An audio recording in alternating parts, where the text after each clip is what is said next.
I now confirm that we correct. Order, members. Order. I think we start. Order number 1, administration of oath. Order number 2, communication from the chair. Order number 3, messages. Order number 4, petitions. Order number 5, papers.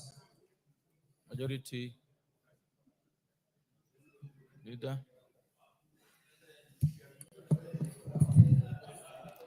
Honorable Speaker, I beg to lay the following papers on the table of the House today, Wednesday, April 16, 2025, morning sitting. Reports of the Auditor General and financial statements for the years ended 30th June 2021, 30th June 2022, 30th June 2023, and the certificates therein in respect of Chelalang Secondary School, Chesamisi High School, Chewoyet National School, West Pokot, Gakoe Girls High School, Goseta Boys High School, Kese Secondary School, Kerio Boys Secondary School, Turkana, Kiambu High School, Kitale School Secondary, Lenana School, Lodwa Boys High School, Morulen Mixed Secondary, Namamwanga Bahal Secondary School, Roomway Mixed Day Secondary School, St. Brigide's Girls High School, St. Joseph Boys High School, Kitale, St. Mary's Kababi Boys High School, and Uhuru Girls High School, Lokichor. Number 2, Auditor General's report on the status of the implementation of recommendation of Public Accounts Committee report for the financial year 2020-2021. Number 3, Auditor General's report on the status of the implementation of recommendation of the 24th report of the Public Investment Committee. Thank you, Honorable Speaker, and I lay. Order number 6, notices of motion.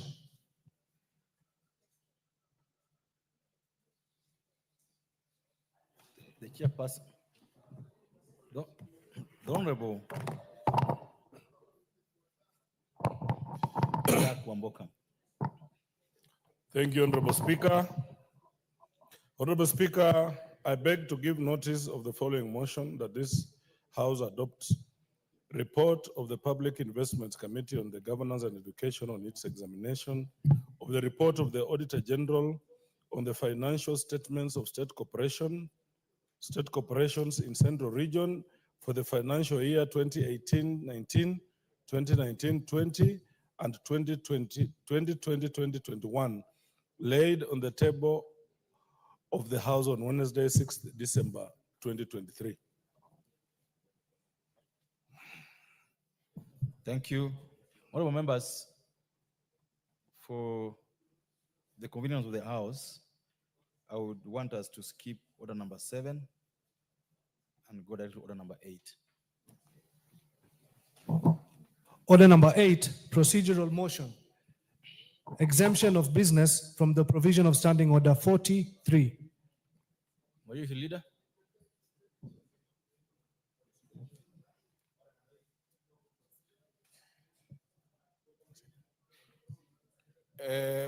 Honorable Speaker, I beg to move that this House resolves to exempt the business appearing as orders numbers 9, 10, 11, 12, 13, 14, 15, 16, 17, and 18 in today's order paper from the provisions of Standing Order number 43, being a Wednesday morning, are they allocated for business for not sponsored by the majority or minority party or business sponsored by a committee. Honorable Speaker, it's a fact within every person here, Honorable Speaker, that Wednesday mornings are set for private members' matters or business. But this particular procedural motion, Honorable Speaker, seeks to exempt such for today because we've got, as you're all aware, we have about 2 weeks to go before we proceed for a long recess, and that is from 1st May. And it's only fair that we dispense of some very urgent business, Honorable Speaker, that includes the reports from the committees, on the nominations and the vetting that they did on and their reports from the vetting that they did on the appointments and the nominations of the principal secretaries, and so many other reports, Honorable Speaker. The question on anti-money laundering and combating of terrorism finance laws, Honorable Speaker, that is also ahead of us. So it's only fair that we exempt such business today, Honorable Speaker, being a Wednesday morning, so that we can dispense of this business as quickly as possible. And so I beg to move, Honorable Speaker, and I request the Honorable Junet Mohammed, the Minority Leader, to second. Thank you, Honorable Speaker. Who is seconding you? Who is seconding your motion? The Honorable Junet Mohammed, you second this motion. Mr. Speaker, I second. Our members, I propose the question, which is that this House resolves to exempt the business appearing as order numbers 9, 10, 11, 12, 13, 14, 15, 16, 17, and 18 in today's order paper on the provisions of Standing Order number 40, paragraph 3, being a Wednesday morning, a day allocated for business not sponsored by the majority or minority party, or business sponsored by a committee. Is that the mood of the House? Yes. No, members then therefore put the question that this House resolves to exempt the business appearing as order numbers 9, 10, 11, 12, 13, 14, 15, 16, 17, and 18 in today's order paper on the provisions of Standing Order 40, paragraph 3, being a Wednesday morning, a day allocated for business not sponsored by the majority or minority party, or business sponsored by a committee. Will anyone without opinion say aye? Those opinion say nay. The ayes have it. Next order. Order number 9, motion, report of the Committee of the Whole House on the Anti-Money Laundering and Combating of Terrorism Financing Laws Amendment Bill, National Assembly Bill number 5 of 2025. Honourable members, the committee on this bill was concluded, and we are stage of reporting. So I would request the mover to move for third reading. Honorable Speaker, I beg to move that the anti-money laundering and combat. Just a minute.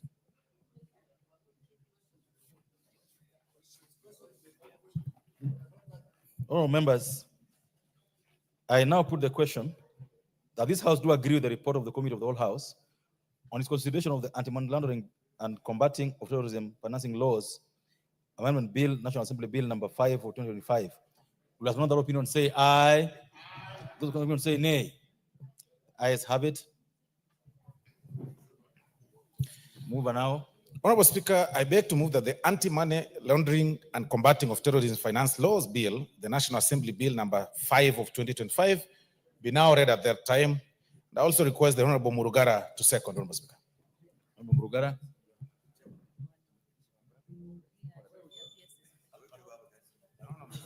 Thank you. Thank you very much, Mr. Speaker. I beg to second. And just before you put the question, Mr. Speaker, I notice Honorable Ruku is here and he's on the order paper. Is it in order for Honorable Ruku, the great man from Beira North? The honorable member, the floor. You are seconding a motion.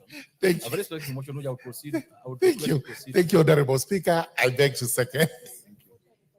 Honorable members, I propose a question, which is that the anti-money laundering and combating terrorism financing laws Amendment Bill, National Assembly Bill number 5 of 2025, being already a third time. Honorable Junet. Mr. Speaker, I would like to support the third reading of the anti-money laundering bill, Mr. Speaker. Mr. Speaker, this is a very, very important bill in combating money laundering and organized crime in our country. Mr. Speaker, there is a serious problem we have in this country when it comes to money laundering, because a lot of our monies are lost in that manner. Because look at what's happening in the county, for example, Mr. Speaker. Look at what yesterday happened in Kiambu. A lot of money just stashed somewhere. You don't know where it has come from. You don't know what the purpose is. Why is that money not in a bank account, Mr. Speaker? Now, this bill is supposed to be dealing with those kind of things. Yesterday I saw people, the anti-corruption agencies showing Kenyans, I don't know how many millions of shillings and dollars that have been stashed in homes. That is exactly why we are passing this bill, so that people get afraid of stashing money in their homes instead of in their bank accounts. Because if the money is in the bank account, there will be a formality, there will be a formal way of accounting for it. But now, Mr. Speaker, when you are allowed to keep any amount of money without any accountability in your home, in your mattress, under your bed, some of them, I'm told, the money that was found yesterday in Kiambu was covered with sofrias. That's the information we are getting in Parliament. I don't know whether it is true. And plates. Mr. Speaker, how does that happen in somebody's home? And Mr. Speaker, this bill now is timely, and the president must assent to it as quickly as possible. As quickly as possible, because it is going to help in the financial management of this country, Mr. Speaker. With those few remarks, Mr. Speaker, I support the third reading. Chief Konga. Thank you very much, Mr. Speaker. Mr. Speaker, this bill, as the minority leader said, is indeed very important. Very important in the sense that, Kenya, we've been accused of money laundering. Now, this bill will get rid of some of these things, the shenanigans that we may have seen yesterday. And Mr. Speaker, when people are arrested or called upon to account, Mr. Speaker, they should not plead politics. They should just say, we have just been found with some money, which is unexplained proceeds of crime, and he goes to plead in a court of law, and the rule of law will take its own course, Mr. Speaker. And so, Mr. Speaker, this law is very important, and as it has been said, the president should sign as quickly as possible to deal with some of these untoward characters that indeed have become so in Kenya. Don't worship Konga. Yeah. I'm just curious. You're a senior lawyer, Yeah. and if you don't have the answer, the Honorable Rugari is a senior lawyer. Is having money in your house evidence of crime? Mr. Speaker, it is not evidence of crime.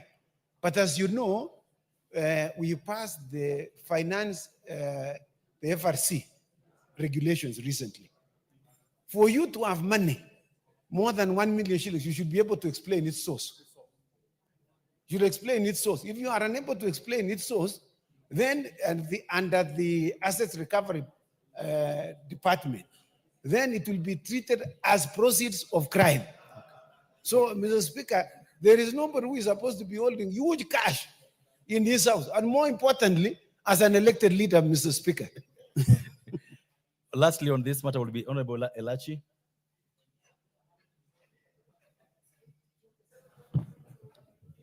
Thank you, Mr. Speaker. Mr. Speaker, allow me to start by thanking everyone for standing with me and to thank God for everything. Mr. Speaker, in this country today, what we are seeing, you see, the form of money laundering in this country has really changed. You remember, Mr. Speaker, when the former president changed the system, people have now changed, others have gone into small mini markets. Most of the petrol stations are used for the same.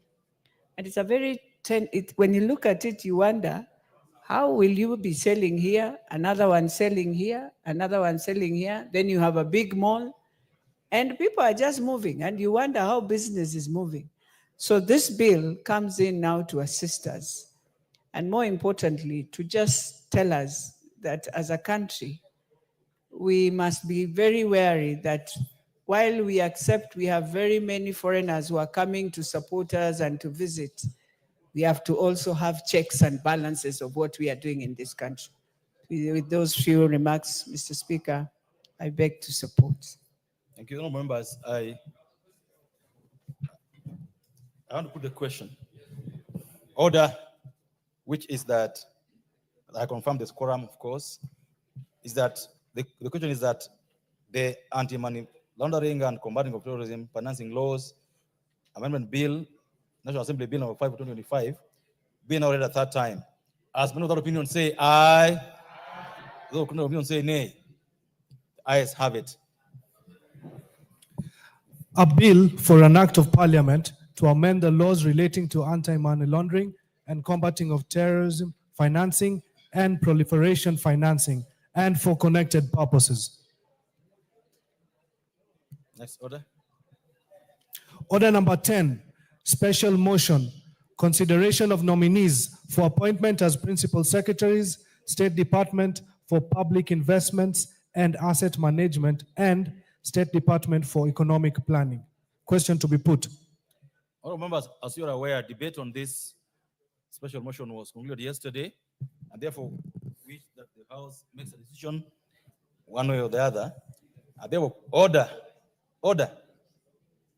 I therefore put the question that taking into consideration the findings of the Departmental Committee on Finance and National Planning in its report on the vetting of nominees for appointment as principal secretaries in state departments of public investments and asset management and the State Department for Economic Planning, laid on the table of the House on Thursday, 10th April 2025, and pursuant to the provisions of Article 155, 3B of the Constitution of Kenya, and Section 3 and 8 of Public Appointments, Parliament Approvals Act, Cap 7F, this House approved the appointment of the following persons as principal secretaries. 1, Mr. Cyril Wagunda Odede, to the State Department for Public Investments and Asset Management, and 2, Dr. Boniface Makoha, the State Department for Economic Planning. Will, as many of that opinion, say aye? Will, as many of that opinion, say nay? The ayes have it. Order number 11, special motion, consideration of a nominee for appointment as principal secretary, State Department for National Government Coordination. Question to be put. Oh, members, order. The members walking out. Members walking out, would you please take your seats? Order. Take your seats. All members, debate on this motion was led yesterday too, and therefore proceed to put the question, which is that taking into consideration the findings of the Departmental Committee on Administration and Internal Security in its report on the vetting of a nominee for appointment as Principal Secretary, State Department for National Government Coordination, laid on the table of the House on Thursday, 10th April 2025, and pursuant to the provisions of Article 155, 3B of the Constitution and Sections 3 and 8 of the Public Appointments Parliamentary Approval Act, Cap 7F, this House approves the appointment of the Honorable Ahmed Abdisalan Ibrahim as the Principal Secretary, State Department for National Government Coordination. Will, as one of that opinion, say aye? And those of the opinion say nay? Ayes have it. Order number 12, special motion, consideration of nominees for appointment as principal secretaries, State Department for Children Welfare Service, and State Department for Youth Affairs and Creative Economy. Question to be put. Now, members, debate on this motion was also concluded yesterday, and it's now for us to make a decision this morning. Therefore, proceed to put the question that order.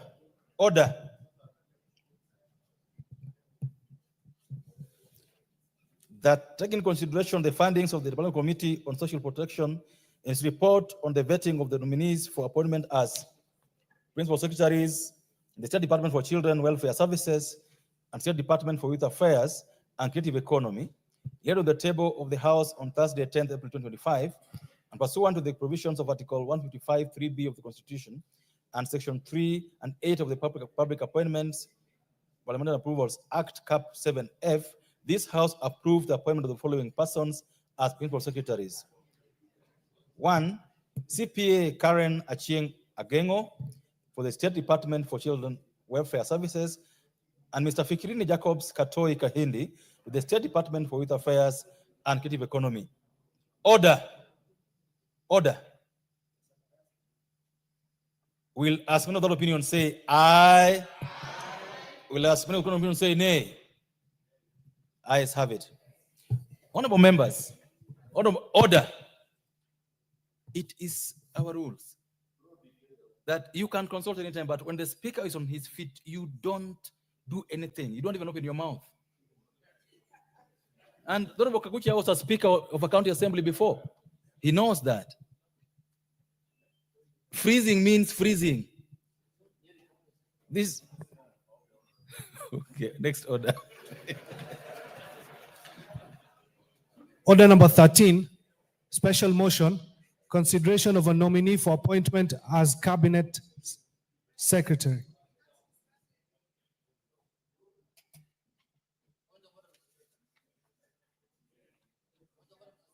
What's our order, Honorable Junet? Mr. Speaker,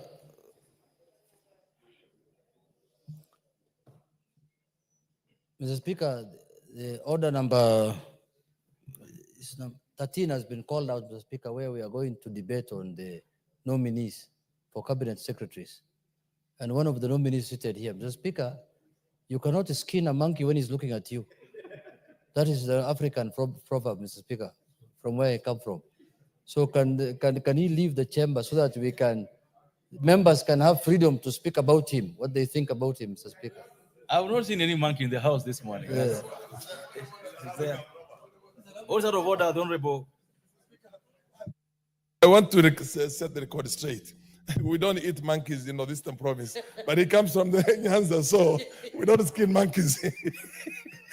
For the record, that only applies to where he represents in Parliament. I think we'll do this a different way. I don't want to pronounce myself on the mic on that matter, but the person concerned has been communicated to accordingly.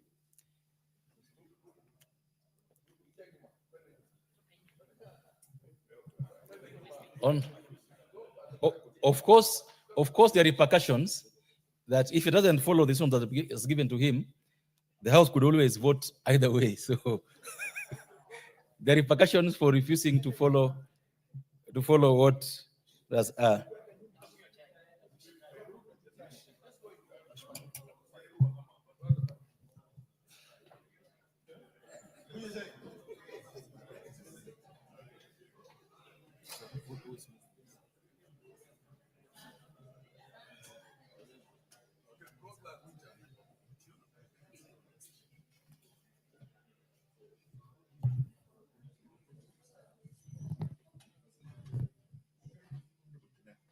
Okay. Oh, members, I wish to call upon the Honorable Junet. I'm informed they're not moving this motion. Is that the position? Oh, the majority leader is the House. Majority leader, proceed with this motion.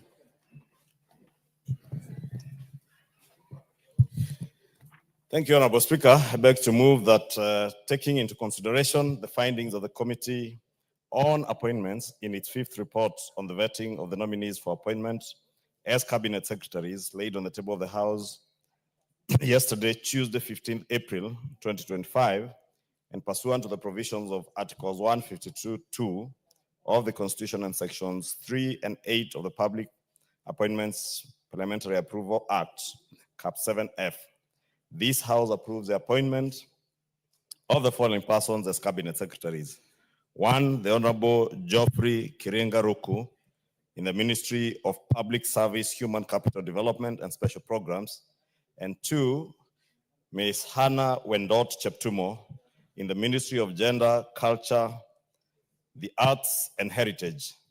Honorable Speaker, as I move, Honorable Speaker, let me first begin by thanking all the members of the Public Appointments Committee, of the Appointments Committee, not Public Appointments, is the act that is called Public Appointments, of the Appointments Committee who availed themselves the whole of Monday to be able to go through the motions of vetting these 2 cabinet secretaries, led by our Honorable Speaker, who is the chair of the Appointments Committee, and dedicated a lot of their time on Monday and yesterday morning to be able to approve these 2 cabinet secretaries.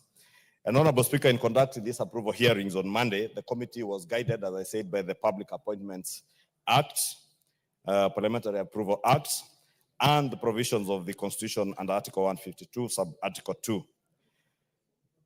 Honorable Speaker, further pursuant to Article 118 of the Constitution, we did invite, on public participation, we did invite members of the public to submit memoranda in contesting the suitability of either of the nominees, and we were able to receive 3 memoranda, out of which only 1 complied with the provisions of the Act, And in this regard, we examine the nominees on the issues raised in the memorandum as contained in the report that I tabled yesterday afternoon.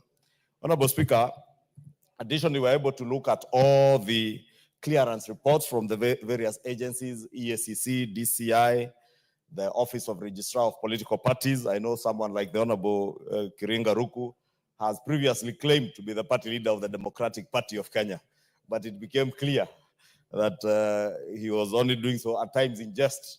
He is not a member, he is not an official of any political party, but was a member and an elected member of parliament under the Democratic Party of Kenya. We also had clearances from the Higher Education Loans Board, the Office of the DPP, to see that none of them had criminal cases preferred against them, the Commission for University Education, and of course, the Kenya Revenue Authority to ascertain that they are compliant in terms of payment of taxes. Honorable Speaker, during the approval hearings conducted, as I said, on Monday, we also examined the stability of the two nominees based on the criteria set out in the Act. And to this end, the committee observed that pursuant to the Section 6, Sub-Article 7, 6, Sub-Article 8, and 7 of the Public Appointments Parliamentary Approval Act, both nominees demonstrated knowledge of topical administrative and technical issues touching on the portfolios to which they had been nominated and had the requisite abilities, academic qualifications, and professional experience to be approved for appointment as cabinet secretaries. Notably, Honorable Speaker, Ms. Hannah Wendot is an accomplished lawyer who has worked in the Ministry of Cooperatives in public service, and also worked in the private sector, running as the managing partner of a law firm that she ran with her late husband, the late Senator Cheptumo. Geoffrey Ruku is our colleague and has been in public service at least for the last 2.5 years, has immense experience in the private sector. And Honorable Speaker, Ruku, having been elected by the people of Mbeere North 2.5 years ago, has served the people of Mbeere North with a lot of commitment and dedication. It was also notable, Honorable Speaker, that the Honorable Geoffrey Ruku has been a very dedicated legislator. Honorable Speaker, you will notice even this morning, Honorable Ruku was here very early. And it is not because his name was appearing on the order paper. It's not the only reason why he was here, because he has been a very diligent legislator. Members of this House will bear me witness that among the best first-time members of this House, among the best, has been the Honorable Geoffrey Kiringa Ruku. Honorable Ruku has not only been present in the House, he actually, when he got to this House, he used to sit somewhere at the back. But at some point, he moved to the seat next to the Parliamentary Service Commissioners, next to you, Honorable Speaker. And you know, from his height, you cannot fail to notice Honorable Ruku. And maybe because of that, his height and physique, he has had opportunity to contribute immensely to many motions and debates in this House and bills. And I must give credit to Honorable Ruku because he has been a avid debater who has actively participated in legislative. You know, Honorable Speaker, there are members who are usually in this House conversing, making noise, gossiping, but never debating. And they never give those on the floor time even to be heard. But Honorable Ruku has been far from that. The Honorable Ruku has been an avid debater, someone who takes his time to read and understand what is before the House. Honorable Speaker, not only in the House, Honorable Speaker, you have seen the Honorable Ruku, how good he has been in articulating government policy. And if you can protect me from the noise behind me, Honorable Speaker. Honorable Speaker, I was saying Honorable Ruku has been very... From the rebel. Mr. Speaker. Give the honorable member the mic. Mr. Speaker, from the statements of the majority leader, he has described members as gossipers in this House. Mr. Speaker, is that a parliamentary language admissible in this House, Mr. Speaker? It's very demeaning of members. The majority leader act accordingly and desist from using terms that would cause so many. Honorable Speaker, unless you feel guilty, I have not named any names. I said in support of the Honorable Ruku, he has been an avid debater in this House. And it's a fact that speaks for itself. I also, if there are members who are present in the House but don't debate, and the hands that can prove me right. And if anyone wants to challenge me, I can adduce evidence of how many times each and every one of us has been debating in this House.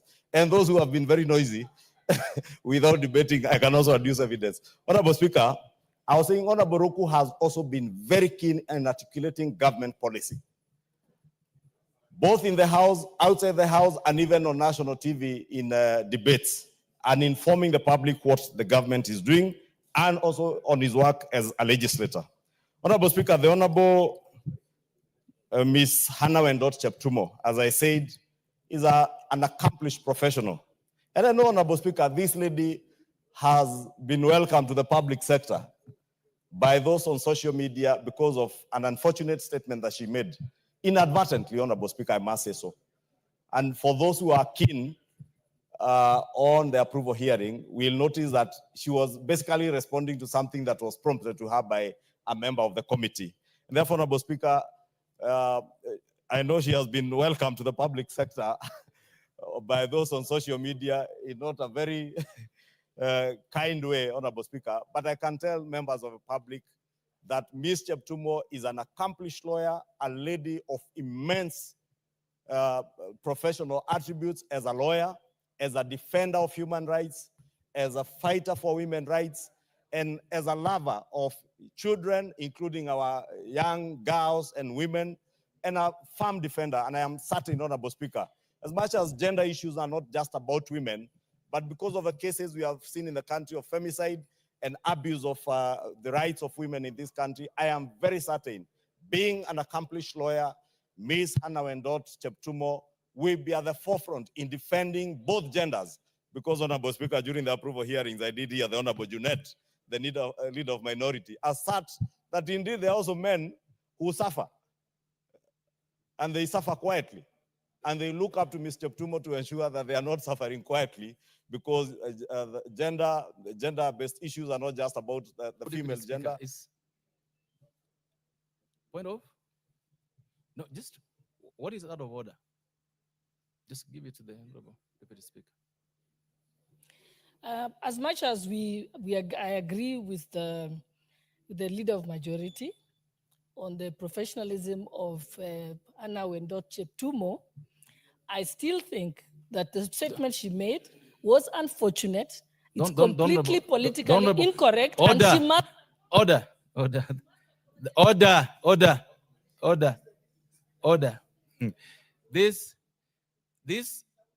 order.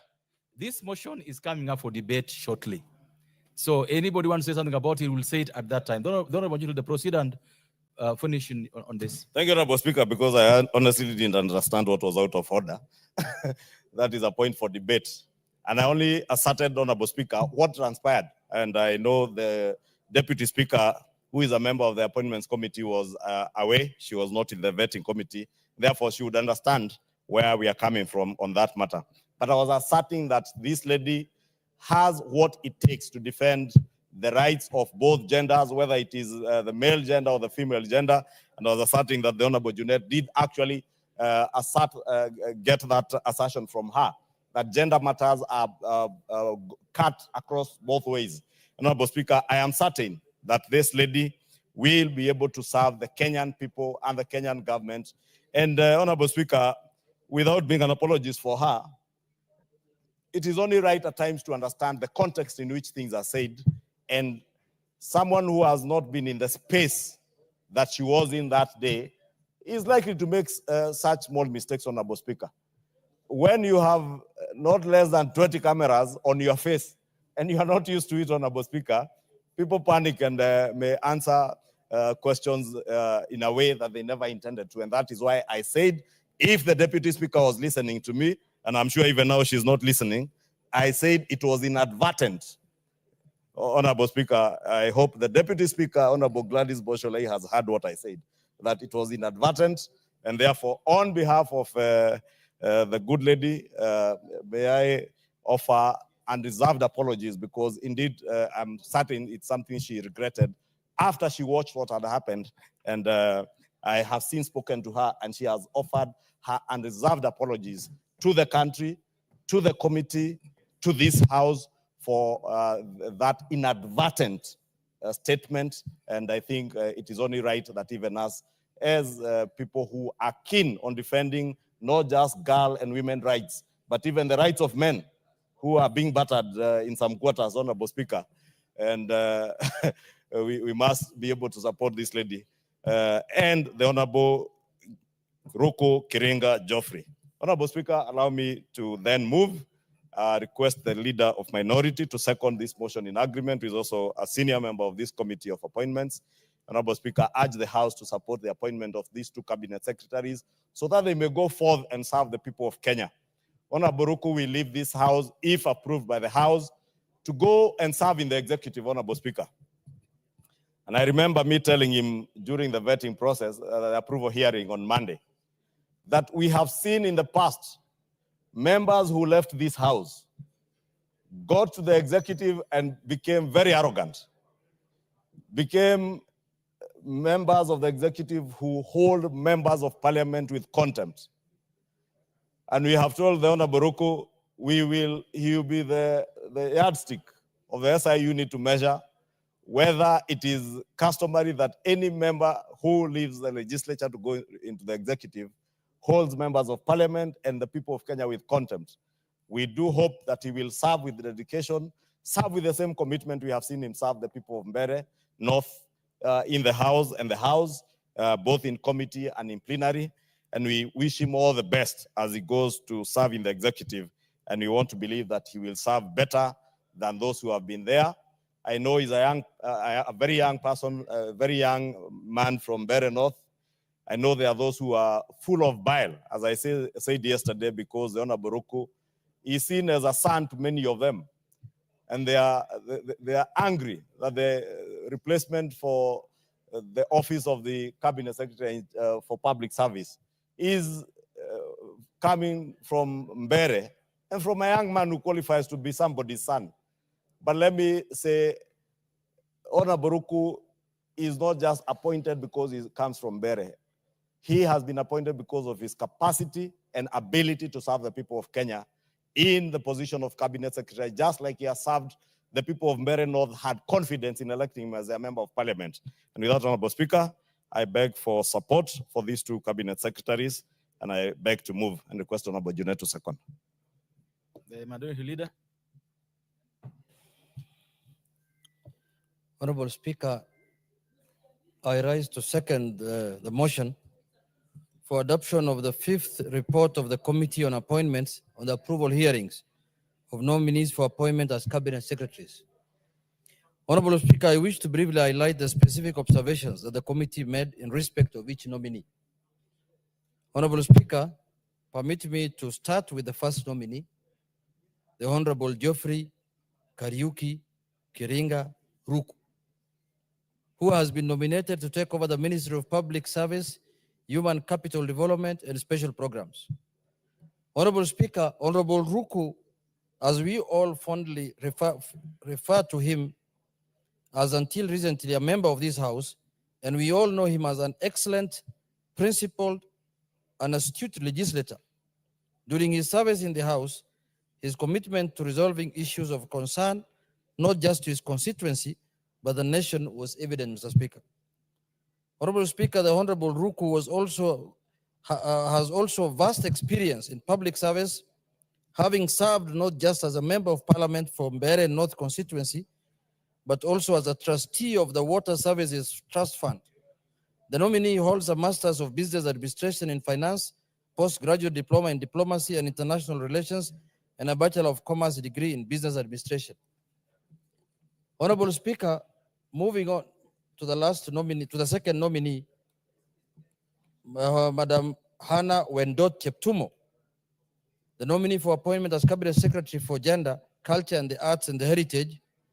The nominee possesses relevant experience in public service, having previously served as a cooperative officer and a member of the disciplinary committee of ISPAC. In terms of academic qualifications, the nominee holds a bachelor's degree in law and a diploma in cooperative management. Honorable Speaker, as a committee, we also examine them on specific issues that fall under the dockets for which they have been nominated. And I can confirm that the two nominees meet the constitutional and statutory requirements for appointment as cabinet secretaries. Mr. Speaker, Honorable Speaker, let me say something. Mr. Speaker, Honorable Ruko has been with us in this house for the last 2.5 years.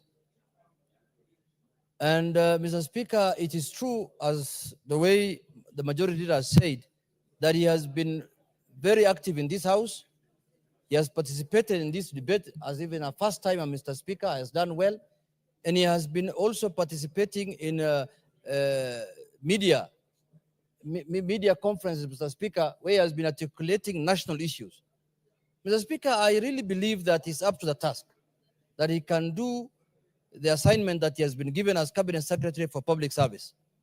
Mr. Speaker, Honorable Ruku also has a wide experience because he has worked in different organizations. I've seen he has worked with Oxfam, a non-governmental organization. He has worked with the Water Trust Fund and other non-governmental organizations that have given him a lot of experience together with the public service he has done for the last 2.5 years.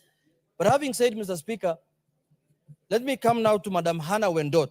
Mr. Speaker, me, if my opinion was sought, I will have made the Minister for Gender a man and not a lady, Mr. Speaker. Because gender cuts across, Mr. Speaker. Mr. Speaker, Don't know Madenge. what is this, Mr. Speaker? Don't know Madenge. This Wait, where is the majority leader's mic? What is this, Mr. Speaker? These are farmers. Anyway, Mr. Speaker, broad-based. Mr. Speaker, he's saying it's broad-based. And even his physical appearance is broad-based, I can see. But you can proceed with the matter at hand. Mr. Speaker, even Mr. Speaker, I wanted to say this. You remember, Mr. Speaker, we had vetted another nominee earlier, who the House rejected. This is the second nominee that we have vetted 1 week ago. If you ask me, the Minister for Gender, Majority Leader, should be made a man, because gender cuts across. And I think a man will have served the interests of women better than women themselves. He will have made sure that gender parity is mainstreamed in this country. I will have made sure, if today I was made the Minister for Gender, I will make sure this House conforms to the 2/3 gender, Mr. Speaker. I will have made sure that women get their rights. I will have made sure, Mr. Speaker, that there is no appointment that happens in this country which will not have the 2/3 gender. I think the right person to be the Minister for Gender is a man. Mr. Speaker, why do I say so? Mr. Speaker, it looks like women are given an opportunity to deal with their matters, but they don't take it serious. I hope Madam Wendot, if approved by this House, will take the issue of women very serious. Secondly, having been a member of that committee that vetted him, she must apologize. She must apologize on the statement, on the remarks she made on the women who die in Airbnb. Mr. Speaker, whether you are looking for money or not, you don't deserve to die. Death is not an answer to anything, Mr. Speaker. And you can't affirm whether those ladies were making money. How do you know they were looking? How do you know it's a love that went sour? You can't know. So in her qualifications, I have a lot of confidence that she can do the work, because she came before the committee with a lot of confidence, with a lot of experience. She showed that she can do the work. On that line, I'm supporting her, and I want us to give her a chance. But on the issue where when some people appear before committees, they panic. There's a panic, attack that, there's one of the cabinet secretaries, I don't want to mention the name, who appeared before the committee one time. And she could not answer a single question. So later I asked her in the afternoon, what happened? She told me, I don't know whether I was bewitched. I just appeared there and I could not answer any question. I don't know. I think there's something that happened that I cannot understand. And the House rejected, the committee rejected, but later the House approved. Mr. Speaker, in terms of her qualifications, she's a lawyer. She has done very well. She is a wife to a former politician. She has interacted with the public very well for the last 20 years. She is a leader in the church. She is a social worker. She has all the qualifications to advance the agenda of the women folk of this country. But on the statement, the remarks she made, if she finds favor with this House, she must give a clear statement of apology, Mr. Speaker, to the nation and especially to the women of Kenya, Mr. Speaker. And from there now she can assume office. That is, in fact, that should have been a condition to our approval, condition precedent, that we are going to approve you on condition that you apologize to the women of Kenya. Mr. Speaker, femicide is a very serious offense in this country. Women are killed for no reason, Mr. Speaker. Women, she is the person we are putting in office to protect women and not to agree with the killers that they were looking for money or they were looking for what? Who told you when you are with a woman in a room, she's looking for money? Who told you? It could be the man who's looking for money. It could be the man who's poor. It could be the man who doesn't have money and he wants to con the woman, Mr. Speaker. Mr. Speaker, don't underrate women nowadays with money. Many women are rich. Some of them who are sitting here are very rich women. I know, Mr. Speaker. Some of them are richer than us. There's one facing me here. I know what she owns, Mr. Speaker. I know what she owns, Mr. Speaker. She's a very rich woman here. I know where she made the money from, but she's very rich, Mr. Speaker. I don't want to say how she made the money, but she's a very rich woman, Mr. Speaker. So, Mr. Speaker, the issue of associating with women with poverty, that any woman who's with a man is a gold digger, must stop, Mr. Speaker. That is stereotyping our women, Mr. Speaker. And the lives of our women are sacrosanct. Mr. Speaker, there is no life in this world without a woman, Mr. Speaker. And we must be all defenders of women's rights, whether we are men or women, Mr. Speaker. So, Mr. Speaker, I think Honorable, you see, we are discussing women affairs, and it is women who are shouting here, Mr. Speaker. This is the problem we have in Kenya. If they could elect each other, they will be the president of this country, Mr. Speaker. They don't want to vote for themselves. They only vote for men, then later they say, oh, we are being marginalized. Mr. Speaker, if every woman votes for a woman, this House will have 2/3. I'm telling you, the biggest voters who have brought men to this House are women, I can tell you. The votes that you are sure of in your constituency, that you don't doubt, that you are sure you will get, is the vote of a woman. You know a man the way they are. They can talk to you in the morning and in the afternoon is with your opponent. But if a woman gives you assurance that I'm going to vote for you, you are sure of that vote, Mr. Speaker. So I wish they could vote for themselves, because if they decide to vote for themselves, this issue of 2/3 gender will end. This problem will be sorted, Mr. Speaker. Mr. Speaker, in conclusion, I want to say, let's give Madam Hannah Wendot a chance. You know, God is a God of a second chance, Mr. Speaker. Let's give her a chance. Let's see how she performs. And the power, the constitutional power of appraising cabinet secretaries is with this House, Mr. Speaker. We can summon them anytime.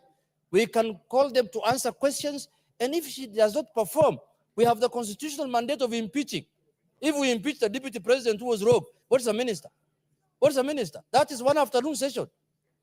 If we impeach the rogue man who was calling Kenyans that you are not a shareholder, you are a shareholder, you are not a member of this country, you are from Tanzania, Shungwa is from Ghana, that's what he said. If we impeach that one, what is a cabinet secretary? It's a one afternoon session. We can deal with them perpendicularly here. With one after, as many of that opinion say aye, and he has gone home. He has gone home. So let's give her a second chance. I can tell you this lady came from a very hostile background, Mr. Speaker. You know the way Baringo is. It's a semi-arid area. She has seen many sounds of guns, Mr. Speaker, more than, music. Mr. Speaker, she has seen a lot of problems. And recently, she lost her husband. And you know what the Quran and the Bible say about widows, Mr. Speaker. Anybody who jokes with widows, in our Quran, a widow is supposed to mourn for 4 months and 10 days. She's in the 4 months and 10 days, Mr. Speaker. Unfortunately, she got the appointment in those 4 months. We have no reason other than approving her, Mr. Speaker. So let us approve her. Let us give her a chance. Let us support her. Let her apologize to the women of Kenya for the unfortunate remarks she made. And we will say hallelujah, and God will guide her, and we will have a prosperous country. Thank you very much, and may God bless all of you today. Mr. Speaker, I second. People are already holding their hands up, even those who have just walked in now. All members, I want to propose the question, which is that taking into consideration the findings of the Committee on Appointments in its 5th report on the vetting of the nominees for appointment as cabinet secretaries, laid on the table of the House today, actually yesterday, Tuesday, 15th April 2025, and pursuant to the provisions of Article 152(2) of the Constitution and Section 3 and 8 of Public Appointments, Parliamentary Approval Act Cap 7F, this House approves the appointment of the following persons as cabinet secretaries. 1, the Honorable Geoffrey Kiringa Ruku, the Ministry of Public Service, Human Capital Development and Special Programs. And 2, Ms.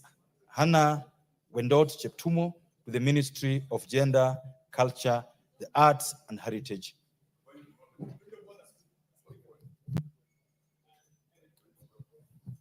What is out of order? Do you want order? Order. The member for Marakwet East, is it a point of debate or point of order? Because I'm going to ask you on which order you're, so which standing order are you standing on? Honorable Speaker, it's just a small issue, as you've heard from many members here. Mrs. Cheptumo, Honorable If Speaker, you're going to debate, I just want Mr. order, Speaker. Order. If you're going to debate, I'll give a chance to debate. If then you're going to have to tell me which standing order you're standing on.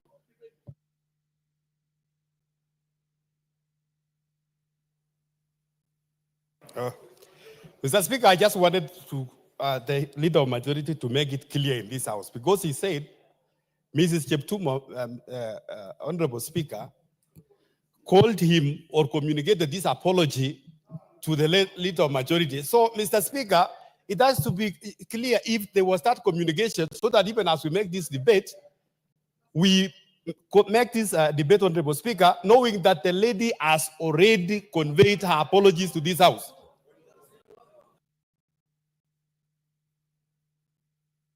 The order. The member for Ariada, what is out of order?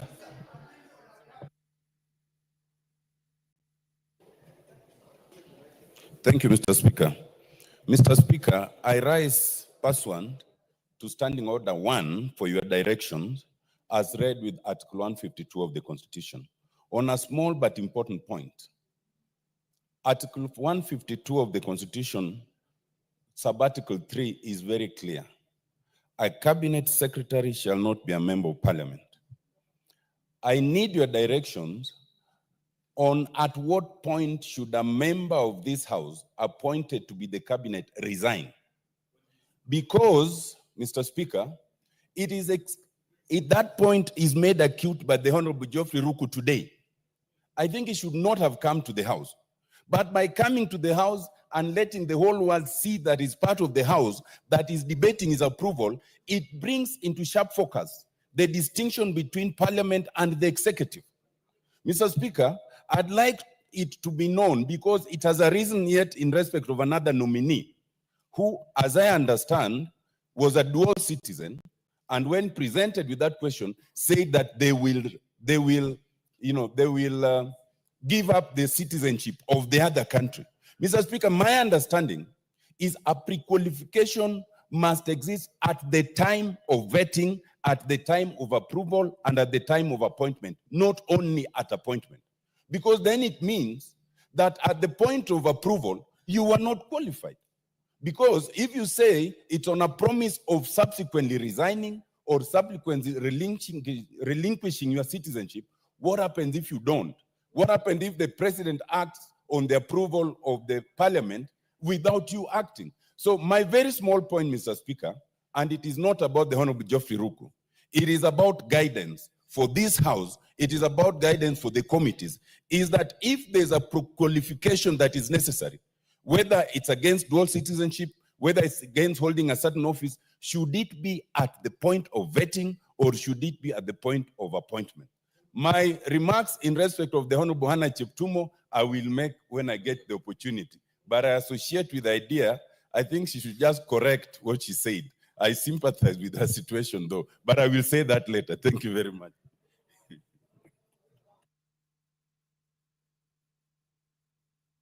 Matter. And I think I can deal with it. I don't need assistance on that matter. Okay, just 1 minute.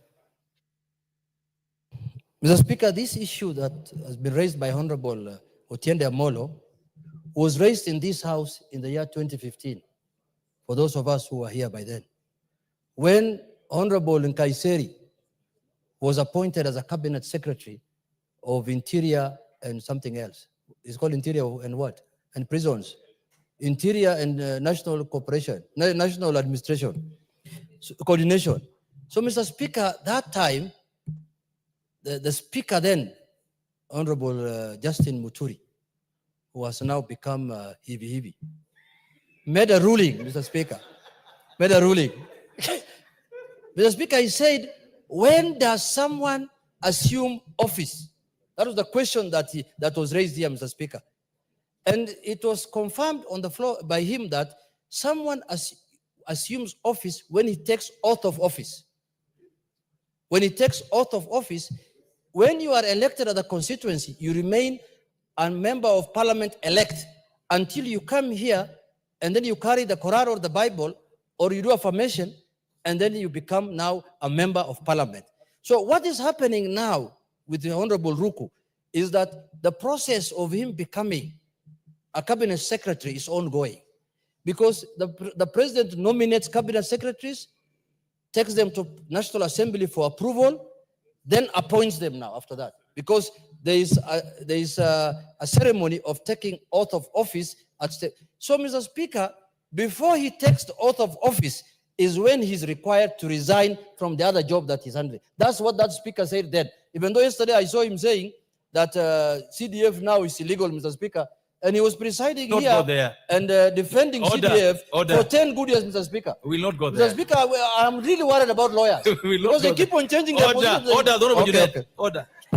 And Majority Leader, this will take 2 minutes at most. 2 minutes at most. Honorable Speaker, I want to agree with the leader of minority that this is a matter that has been dealt with in the past. And the Honorable Otiende Amolo actually knows that this matter has been dealt with in the past. And in fact, my senior counsel, Otiende, is the one who has been teaching me on how to interpret the Constitution as a lawyer. And he tells me when you read the Constitution, you don't read one part of the Constitution to the exclusion of the other. And he read for us Article 152, sub-Article 3, that a cabinet secretary shall not be a member of parliament. But 4 also says that each person appointed as a cabinet secretary assumes office by swearing or affirming faithful to the people and the Republic of Kenya upon taking oath. That is the point when someone becomes a cabinet secretary. Therefore, Honorable Ruku is not a cabinet secretary. The thing I would agree with Honorable Otiende, Honorable Ruku ought not to sit in the House, and I think it was wise of him to leave the chamber at a time when, as Honorable Junet said, you cannot skin a monkey when it's staring at you. Two, Honorable Speaker, remember this parliament, this 13th parliament, the Speaker himself was an elected senator for Bungoma County. And the same question arose, and I think the same member for Rarieda, who raised the issue, that the Honorable Speaker Moses Masika Wetangula was an elected senator, and therefore ought not to qualify for election of Speaker. And there was a decision that the Speaker made on that because he had not taken oath of office as Speaker. As Honorable Junet said, at the time, General Kaiseri was appointed Cabinet Secretary for Interior when he was a member of this House.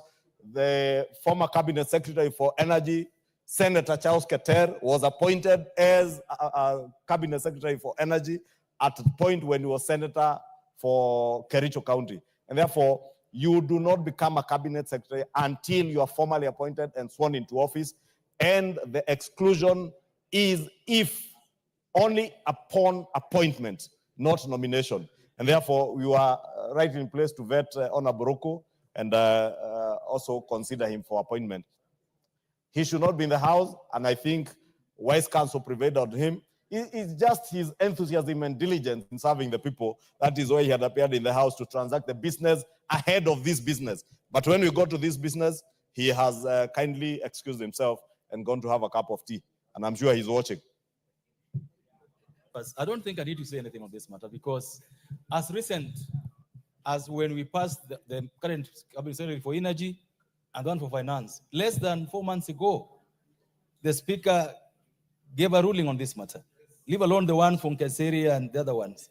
We have proper precedent. Dr. Botiende knows this, and I'm sure that he's addressing himself this particular matter. I will not spend energy on this matter. The two ladies, gentleman and lady, are rightly in the house, rightly being debated for the house, and they will do what's needful in case this house approves him. That's what I would make as well on this matter. So I don't want us to spend matters so much time on this matter. If you want to speak on this matter, don't raise a point of order. I won't allow any going forward. We'll debate and make a decision either way.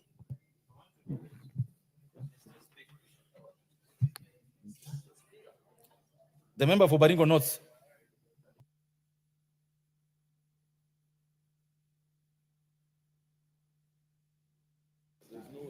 Thank you, Mr. Speaker.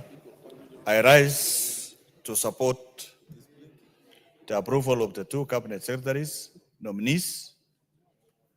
Mr. Speaker, at least for some time, I have known Honorable Ruku as a member of parliament from Mbeere North. So, Speaker, that's a gentleman that I have known for some time, and he, as said by the majority leader, I think Honorable Ruku has been very good defender of government, very good defender of policies that come before us, and sometimes even during times of trouble in this house, Honorable Ruku stands tall to protect us from aggression.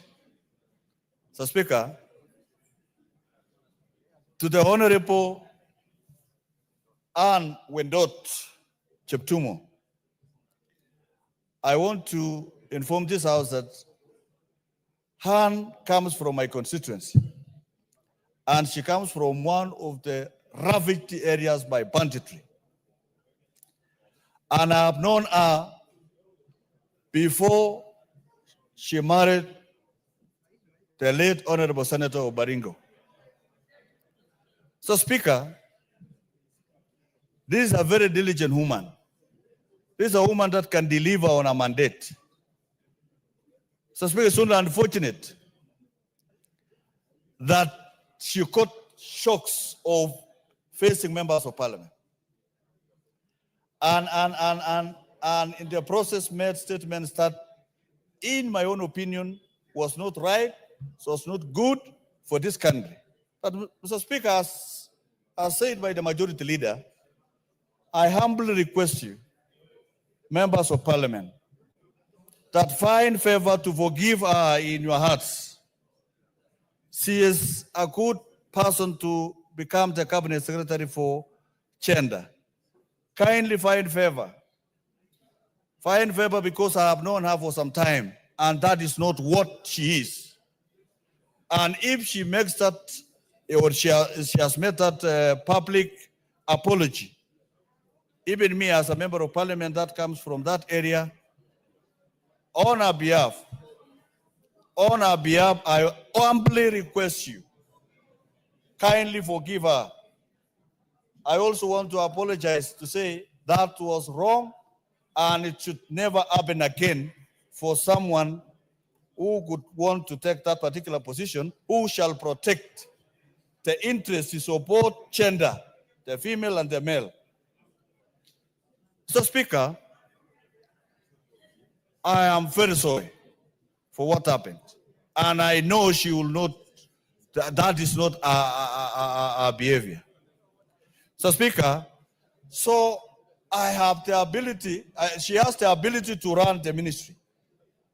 For the many years that she has been able to run the law firm of Cheptumo and Company Advocates when Cheptumo was busy in politics. So, Speaker, That woman stood firm in the family. And I want to thank the president for finding favor to appoint Ann Jeptum as, to bring Ann Jeptum as nominee for Cabinet Secretary for Gender. So Speaker, that not as she serves the people of Kenya. So Speaker, it is also a way that the president is able to say that the people of Baringo who lost a senator recently 1 month ago. And this lady has been reeling in pain, and it is only good that we find favor to give her an opportunity to serve as a cabinet secretary for this country. So, Mr. Speaker, on behalf of the people of Baringo North, I want to thank the president and request these members of parliament with a lot of humility that this lady is still recovering from the loss of her husband. Yes, the Senator Jeptum passed on. So let us not add another pain to the children and that family. Kindly forgive, I'm asking you, I'm one of your colleagues. Find favor. Thank you, Mr. Speaker. Honorable Farah Malim.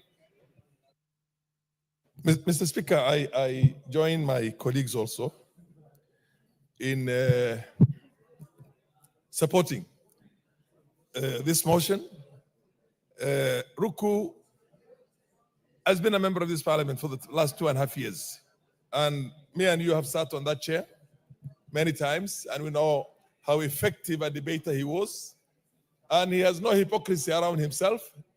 When he supports an idea, he supports it and he explains it. I've been with him on a number of occasions on media houses, and I really liked how he defended what he believed in. So for Ruku, let us, and on the other bit, you've already made your point straight, that he only becomes a minister, and that's the time when he's not supposed to be an MP. Must resign before that. And that is on taking the oath of office. As of the lady, Madam Wendot, I have served in this house with a husband, the late Senator Cheptumo, one of the finest legislators I've had an opportunity to serve with myself. Mr. Speaker, in my faith, our prophet was asked one time, and I want my friends from the other side to listen to this. Our prophet was asked, who has a right over me in as far as my parents are concerned? And the prophet said, your mother. And the same person said, who is next? And the prophet said, your mother. And then he said, who is third? Our prophet, alayhi salatu wasalam, said, your mother. And then at the fourth time is when he said, your father. I kiss my mother's feet every morning when I come from home. She's still alive. She's about 90. And I'm thanking God that she's still around. Let us respect our lady folks. Whatever has happened, it's a small thing. Somebody has already apologized on her behalf. And I think we support the lady. And let us also give her all the support we can because of the kind of situation we're all in now. Thank you, Mr. Speaker. Member for Marsabit. Thank you, Honorable Speaker, for giving me this opportunity.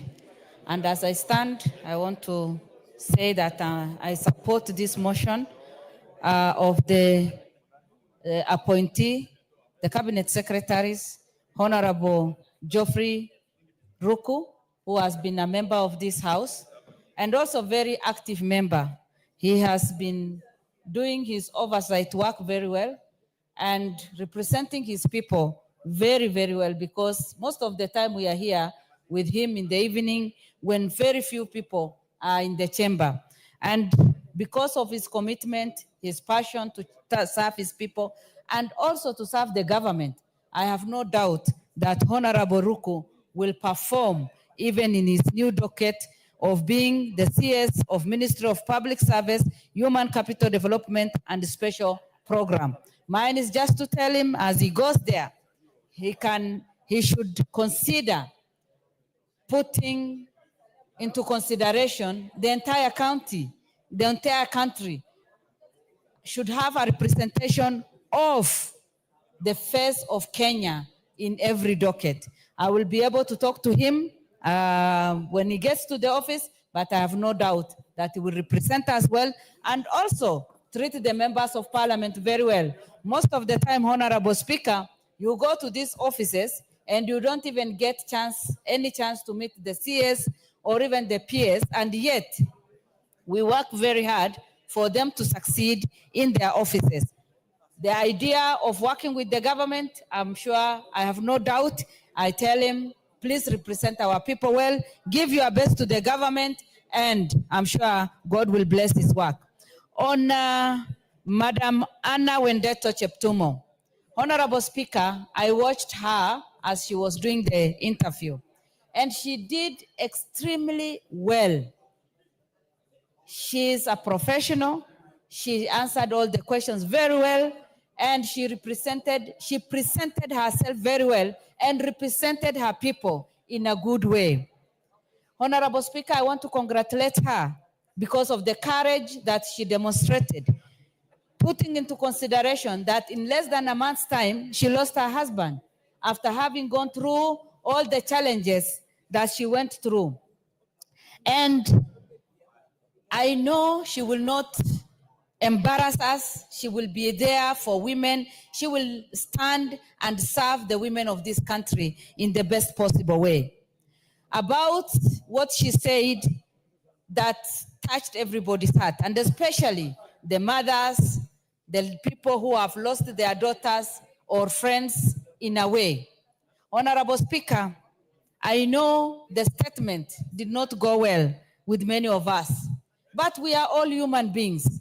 And that is why today I stand to request and plead with all the women of this country to forgive Hannah Wendeto Cheptumo, because I'm sure maybe she did not understand the context that we have taken her in, and she will be able to serve our daughters well. Let us forgive her. Our God is a God of second chance. And also the Bible tells us, forgive each other. So let us forgive her. For those people who may have lost their daughters, their relatives, who feel bad about the statement, I know that it hurts, but let us forgive this great lady and give her another chance. Honorable Speaker, my message to Mrs. Cheptumo is, yes, you are coming in to this docket after we have waited to have the CS for gender for some months. Expectation is quite high. Women are there eagerly waiting for your performance. Please give your best to the nation. Convince us that you are able to carry the responsibility that we are given. And remember that our women, our young girls are facing a lot of challenges, and stand up for them, defend their rights. Honorable Speaker, with those few remarks, I support. Member for Western Gishu. Just a minute. Honorable Meli, I already said I will not give any point of order because you want to debate. We are not going to allow you to debate using a point of order. Go.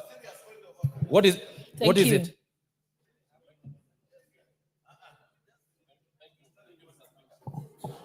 Thank you, Mr. Speaker. Reading the mood of the House, may the mover be called to reply. On standing order 95. Yes.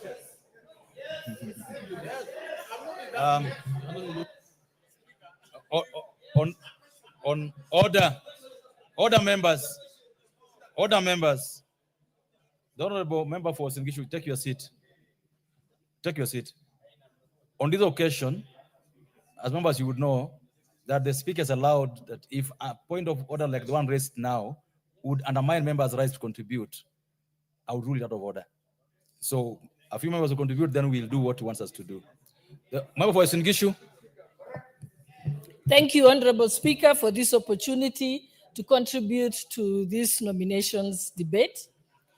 First, I want to go on record to put this clearly. I support the candidature and the approval of the Honorable Hannah Wendot Cheptumo, but with just a rider that we request her to apologize to the women of Kenya, because that is indeed a very, very careless statement. There is nothing wrong with making a mistake, but you can correct it by following it with an apology. She can do a public apology on the social media. She can do it in the dailies, or in a press statement. But that is the memo we expect, because I think it would be wrong for us as women leaders, and especially someone like me who has been in the women's movement for a long time, to trivialize those statements and not say anything about it. We owe it to the women of this country, and we also owe to take seriously the issues of femicide, which is almost becoming a national problem. So it is important, because we do not want to look like we are ignoring it, because we also need to make sure that the next person in their own statements, when they are speaking, don't make the same careless mistake. So yes, I support her approval, and I also support that of Honorable Ruku, who has been my desk mate there while he was in Bunge. I also approve that. And even as I say this, the Honorable Wendot Cheptumo is somebody personally known to me. Not only was her late husband my classmate, but also she was my student at the University of Nairobi when she came to study law. So yes, she's known to me, but it would be wrong also for me as having been her teacher, not to say that what she said was unfortunate. So that is all I have to say. Thank you. I'm going to give 4 more. And if you took as little time as the Honorable Deputy Speaker has done, then we'll have more of you speaking. Take 2 minutes at most, and then we can proceed. The Honorable Zamzam, you're next in the line. Asante Mheshimiwa Spika, na mimi nachukua fursa hii pia kuwapongeza hawa mawaziri ambao wameteuliwa wawili, ndugu yetu Geoffrey Ruku ambaye alikuwa ni mbunge mwenzetu hapa ndani ya bunge. Mheshimiwa Spika, ama kwa hakika tutaweza kumiss sana ndugu yetu Ruku, kwa sababu alikuwa ni mbunge ambaye ameweka ameweka sub-county yake mbele. Mheshimiwa Spika, ilikuwa anashughulika sana na masala mengi, ameleta bills nyingi, ameleta statements, na mimi nina imani kuwa watu wake pia hata kule mashinani watakuwa wanamkosa sana, kwa sababu alikuwa ni kiongozi mchapakazi. Ila ushauri wangu kwa ndugu yangu Ruku ni kuwa mwenzako ambaye ametoka pale aliingia, tukamuingiza vizuri, akafanya kiburi. Na wewe sisi tunakuomba, umekuwa hapa na sisi, unaelewa matatizo ya Wakenya, ukiingia pale fanya heshima, fanya adabu, na ikiwa itatokea kuwa umetoka, utoke pia kwa heshima ambayo umeingia nayo, kwa sababu inatamausha sana ikiwa waziri amechaguliwa na ameingia katika serikali. Ndio maana tunasema siri kali, lazima siri ambazo ziko kule wewe uziache kule hata kama unatoka. Ni aibu kuwa waziri ambaye alikuwa anaheshimika anaweza kutoka nje akaanza kuelezea mambo ambaye hakuweza kutuambia akiwa katika uwaziri. Kwa hiyo ndugu yangu Ruku, najua wewe ni mchapakazi, najua una heshima, eka matakwa ya Wakenya mbele, fanya kazi kwa bidii na Mwenyezi Mungu akutangulie mbele. Nikija kwa dadangu Ann Cheptumo, Mheshimiwa Spika, huyu ni mama ambaye ameingia kwenye ujane. Ni mama ambaye ametoka kwenye misukosuko. Najua amefanya makosa mahali kwa kutoa matamshi yale, lakini kama mama Mombasa County namuombea pia msamaha hapa, kama mama ambaye anaelewa wajane wanafuatia matatizo gani.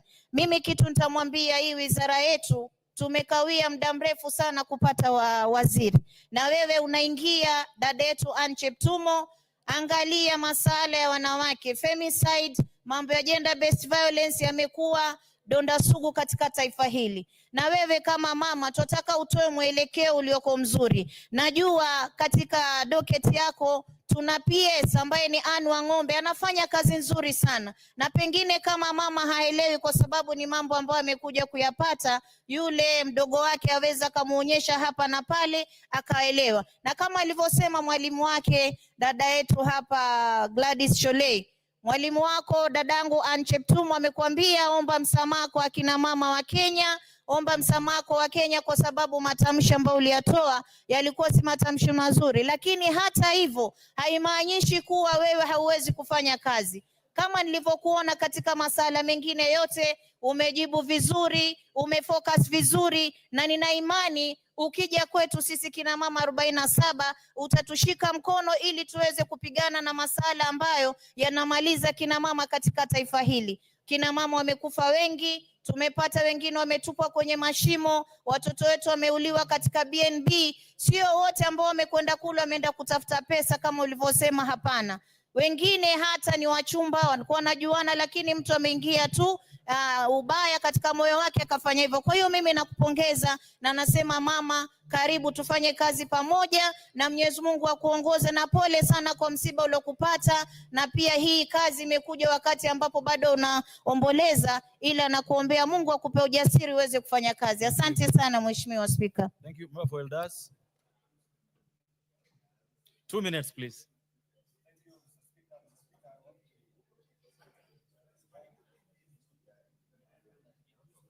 There's a mic next to you. Use the one next to you. Mr. Speaker, thank you so much. Mr. Speaker, I've known the Chiptumos in pursuant to Standing Order 90. They've acted for me long before they joined politics, so I know Hannah, and I have also known the late senator. These are people that anybody can vouch for. Extremely honest, pragmatic, and at times, what the lady did yesterday has different interpretations, but I think we'll just say it was a slip of the tongue. And I'm sure that is not the Hannah that I know. The Speaker, having said this, there's a reason why the framers of the current constitution introduced stages in the approval process. In the old constitution, you are an institute lawyer. Individuals used to be just appointed by the president, meaning they lacked public interaction, they lacked that representation, they lacked that image of being the interface between the presidency and the public. And therefore, going through this, the president nominates, submitted to the House, it goes through vetting, it comes back to the House for approval. That itself clearly amplifies the persona of that particular individual. And therefore, I have no doubt in my mind, Hannah is going to serve everybody.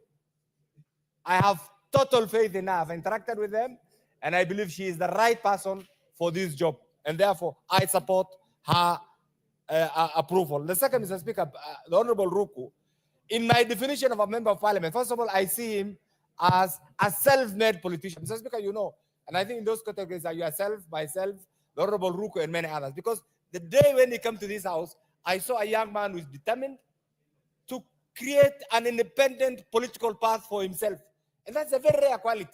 And therefore, in Ruku, I see somebody who is open, brave, courageous, decisive, and who has been working like a second timer or a third timer.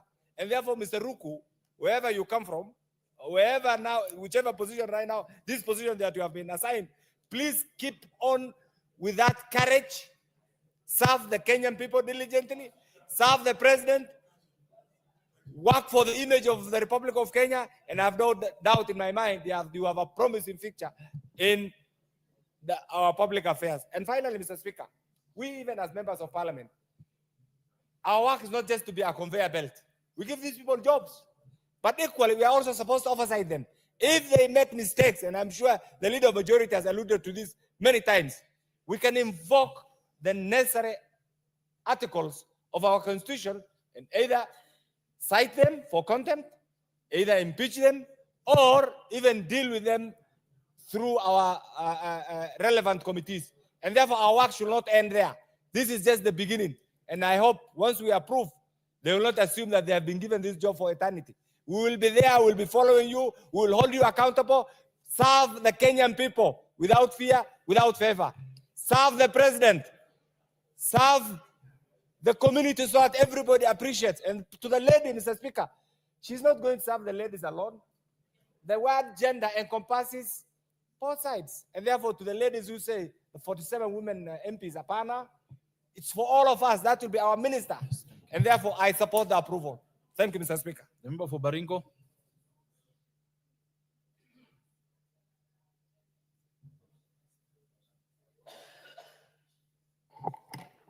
Thank you, Mr. Speaker. And I also want to put my word in congratulating these nominees of cabinet secretaries, starting with the Honorable Ruku, who is our colleague.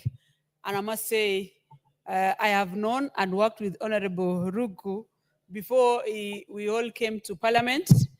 I served with him when I was a volunteer in URP and all the way in Jubilee and TNA at that time. And very true, Honorable Ruku has proven to be a self-made politician and he has shown a lot of dedication, specifically when he's delivering matters for Wananchi. And I have a lot of confidence that he's going to do a lot for this government and the people of Kenya, specifically in public service, where all Kenyans need the service. It will give us a proper direction and guidance. Also, he has contributed so much in the floor in most of the reforms that is going to help the people of Kenya and government in general. And for that, I want to congratulate him so much. Secondly, I want to congratulate also my constituent, who is Anna Wendot Cheptumo, for being nominated as a Gender, Culture and Arts and Heritage CS. On behalf of Baringo, I must say we are glad and thank the president for giving us this opportunity for one of us to serve the people of Kenya.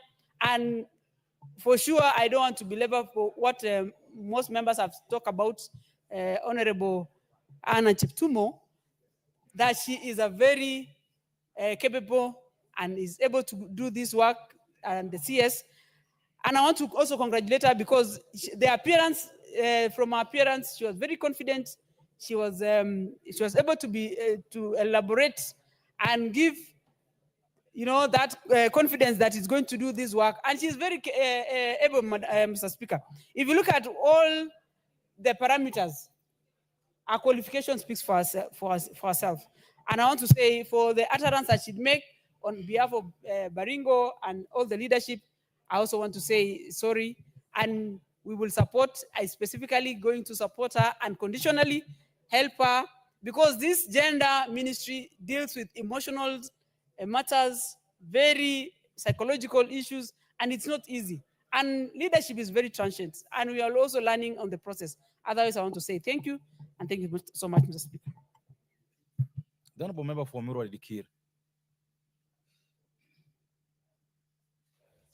Thank you, Speaker, for allowing me also to weigh in on this issue of nominees to the cabinet position. Mr. Speaker, I will not belabor so much because I know both the candidates. I know Mheshimiwa Ruku, who has been with us here, has been standing tall with us and with this house. He has also been articulating several issues. He's a first-time member to this house, Mr. Speaker, but I will tell you, he has tabled so many bills in this house, Mr. Speaker. He has been, a very good debater and astute member. So, Mr. Speaker, I just don't want to say much about him. I will support him. Mr. Speaker, on the issue of Mrs. Wendot Cheptumo, I would also want to say, Mr. Speaker, the last time we had such a position in this house, Mr. Speaker, we sacrificed a lady who had been also proposed for the same position. Mr. Speaker, in our culture, lightning doesn't strike twice. So we don't want to strike this lady just like we struck the other lady who was supposed to have held this position the last time, Mr. Speaker, when it was brought before this house. So whichever thing she said, all of us, in our culture also we say, ng'ombe inateleza na iko na miguu nne. How about binadamu? So as also, we do mistakes. There's no one who is clean in this house, including myself. We are all mistakes. We all make mistakes. And that is why Jesus came to this earth. And he went back.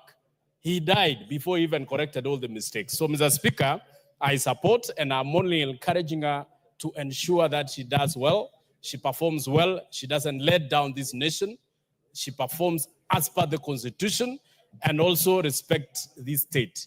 Mr. Speaker, lastly, even when we are passing or we are voting for these two cabinet secretaries, one thing that we must state clearly, Mr. Speaker, is that that position is meant to serve the nation, the people of this country, not an individual. Respect the Constitution, respect the people of this country. I thank you, Mr. Speaker. The Minority Whip.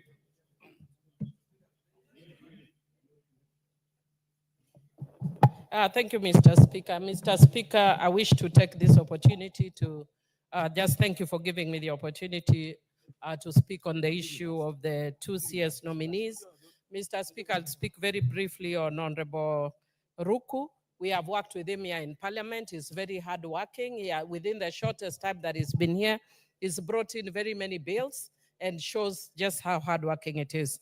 Mr. Speaker, the only thing I would want to say in relation to Honorable Ruku is that in relation to the bills that is brought, it shows a very narrow mind in terms of democratic issues. And I said it when we were doing the vetting, and I want to encourage him to take a paradigm shift, a mental paradigm shift, and be more embracive of what the Constitution say and have a broader framework in terms of democracy and the rule of law. Mr. Speaker, otherwise I think is fit for that job. Mr. Speaker, I want to speak to the issue of Honorable Anna, that everybody has spoken to, Mr. Speaker. And Mr. Speaker, I sat actually in the vetting. And one of the things that was very clear is that she's a very good lawyer, from what was even appearing in her CV. Mr. Speaker, she is very confident as a person. Mr. Speaker, from actually her history, you can see she's a person who seeks to improve herself. She studied law at a very late time in life. And so, Mr. Speaker, you can see she's a very committed person. And Mr. Speaker, you can see she's also very confident and she's given to learning. Mr. Speaker, I want to just speak to the issue that everybody has spoken to, which is the issue of what she said.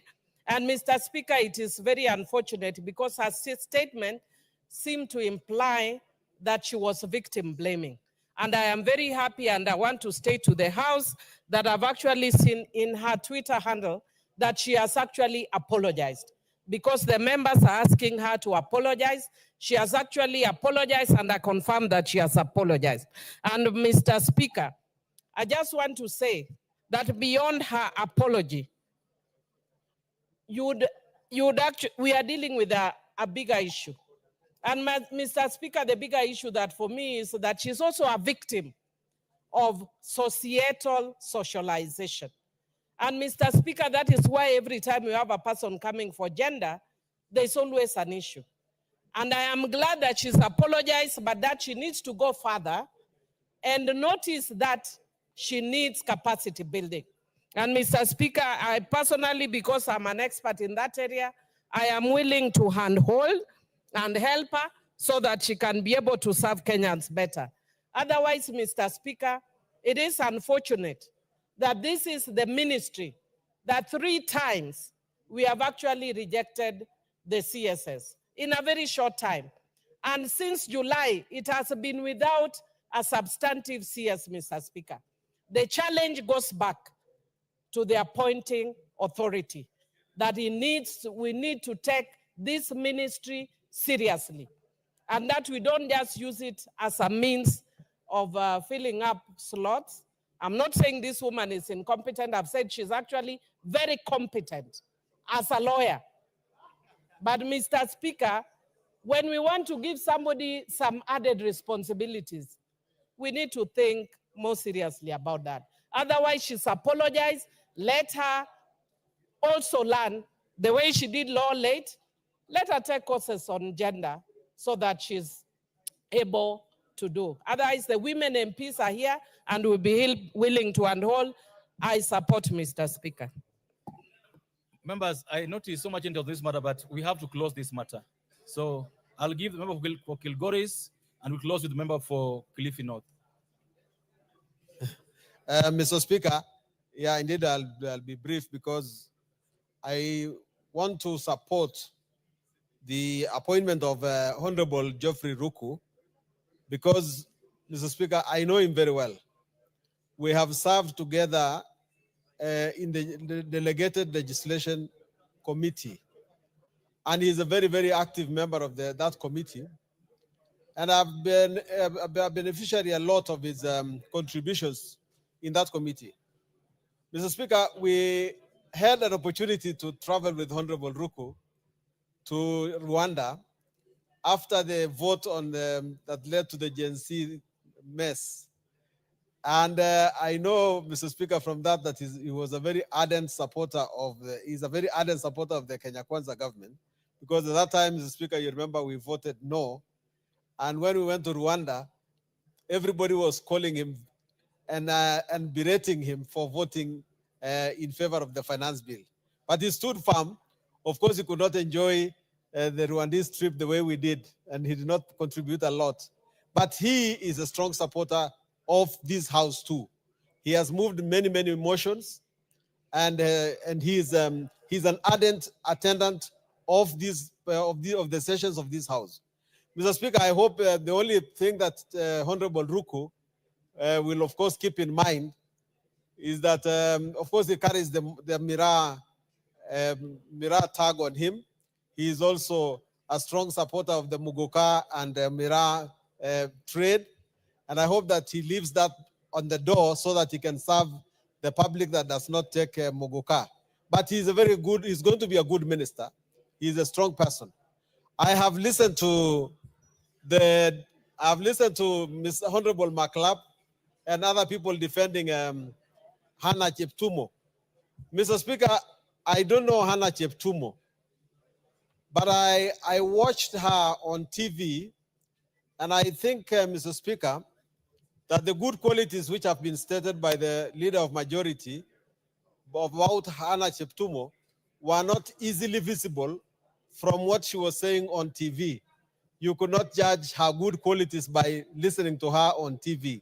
Maybe those qualities were very well concealed. And I only understand from both Mr. Honorable Maclap and my own leader, Minority Whip, that we have to pass this thing on sympathy because she's a widow and that she has recently suffered and so on. But we must accept, honorable members, that in future, we should not come to the House and say that we appoint ministers on sympathy. We must... What the Honorable Milu just spoken, what is out of order? What is out of order? And Honorable Sunguli, you need to finalize. I finalize.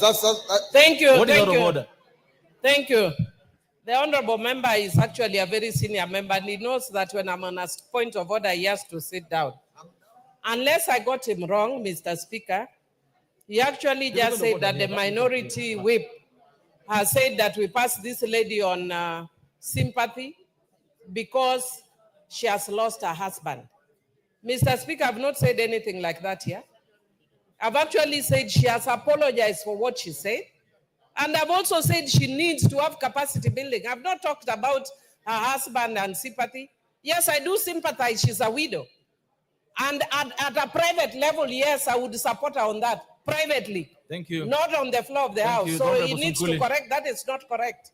I've not said that. Yeah, Mr. Speaker, I actually need to correct if I said minority whip, because I meant minority leader, because that is, I was referring to the Honorable Junette. And you know, minority whip is now my boss, and I really don't want to clash with her in any way. So, Mr. Speaker, I rest my case because at any rate, I am in support. Honorable Nyamai. Thank you, Honorable Speaker. I support this very important motion.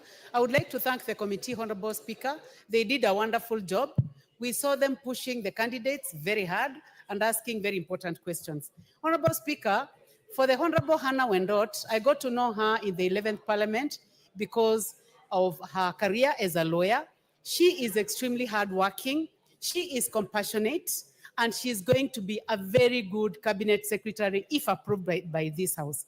She has been supporting widows outside this House. She has been supporting boys and girls, Honorable Speaker, in church. And she has been a mentor for both genders. And I believe that she's going to do a very good job. She answered our questions very well. And even for the statement that is being mentioned, Honorable Speaker, I must say that Honorable Hannah Cheptumo is not that way. Sitting on that hot seat, Honorable Speaker, is not easy. And someone can have a slip of the tongue. She is going to defend those girls that we are talking about, our children. She's going to collaborate with the ministries, the relevant ministries, including the Ministry of Interior, where she must work very closely with, and she'll do a wonderful job. I ask the House to have confidence in Mrs. Cheptumo. Honorable Speaker, concerning the Honorable Ruku, our colleague, he is a wonderful man. He is outspoken, and he takes time to read. Honorable Speaker, at times when Mr. Speaker gives us a chance to sit where you are seated, Mr. Speaker, we get a chance to understand the Honorable Ruku better than other members. When you require any form of support, seated in your position, Mr. Speaker, Honorable Ruku is always there, Mr. Speaker, and especially in the Committee of the Whole House, where when the person running the Committee of the Whole House requires support of a member who has read and understood a bill, the Honorable Ruku is always there. He is highly educated, very compassionate, and loud. I believe that public service requires a person who can speak. So, Honorable Speaker, I support both our candidates, and thank you very much for giving me a chance to speak. Thank you. Honorable Bovaya. Thank you very much, Honorable Speaker. Honorable Speaker, I want to first congratulate the Committee on Appointments for a good job done. Secondly, Honorable Speaker, I would like to speak about the Honorable Jeffrey Ruku, the nominee for the State Department for Public Service. Honorable Speaker, one of the very key characteristics of Honorable Ruku is that he's always there. And that's very important. For you to succeed, you have to show up, you have to be there. And Honorable Ruku always shows up. And that's why most of the time you find him in this house doing his job. I'm sure when he goes to the ministry, he'll do a good job. But Honorable Speaker, I would like to speak about Hannah Wedot Cheptumo. Honorable Speaker, I want to say this. She has a big docket: gender, arts, culture, and heritage. The focus has only been on the gender aspect, but we have the other three aspects for which I am very sure she'll be capable to ensure that the youth in this country benefit from their arts, they benefit from their talent, they benefit from their performances. Honorable Speaker, the issue of heritage, many countries in this world profit immensely from their heritage. But for many years in this country, for Jesus, and we have the opportunity of having UNESCO protected areas in this country, which have never been exploited for tourism or otherwise. I want to urge Wandeto, when she is actually approved, to ensure that the heritage sites we have in this country are exploited for the benefit of this country. The young people, their music, their videos, their talents are actually used. For a long time, the young people have been left. But now we have a lady, a mother, a lawyer, a mentor, a person of high level integrity who, Mr. Speaker, I believe will help the young people in this country achieve their dreams. Honorable Speaker, with those remarks, I support the confirmation of Honorable Rocco and the Honorable Wandeto Cheptumo. I thank you, Honorable Speaker. And put the vote now. The member for Chuka Gamangombe, what is out of order? Honorable Speaker, I start on a point of order according to 95A of our standing orders, Mr. Speaker. Having listened to the debate here, members, about the two CSAs and leading the mood of the House, Mr. Speaker, and having listened to what members have said about Mrs. Anna Wadot, who is Cheptumo, and Loco, who is my neighbor and a friend, and a neighboring constituency, Adambele, for the people I represent, or people Bere also from my constituency. And I think, Mr. Speaker, the mood of the House is we call the mover to reply because we accept that these two people are well qualified to serve as CSS in this country, Mr. Speaker. Thank you. Is it the move of the House that the mover wants to reply? Thank you. The mover. Thank you, Honorable Speaker. Honorable Speaker, allow me to take this opportunity as I reply to thank all the members who have contributed, Honorable Speaker.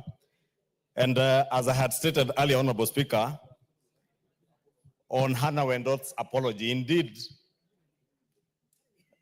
she did tender an apology on the 14th of April, and I think that was the same day of the vetting. And on her handle at Hannah W. Cheptumo, she says that first and foremost, I sincerely apologize for this statement and wholly withdraw it. No woman deserves to be killed under any circumstances. And the apology is there on the X handle. Kenyans can be able to read.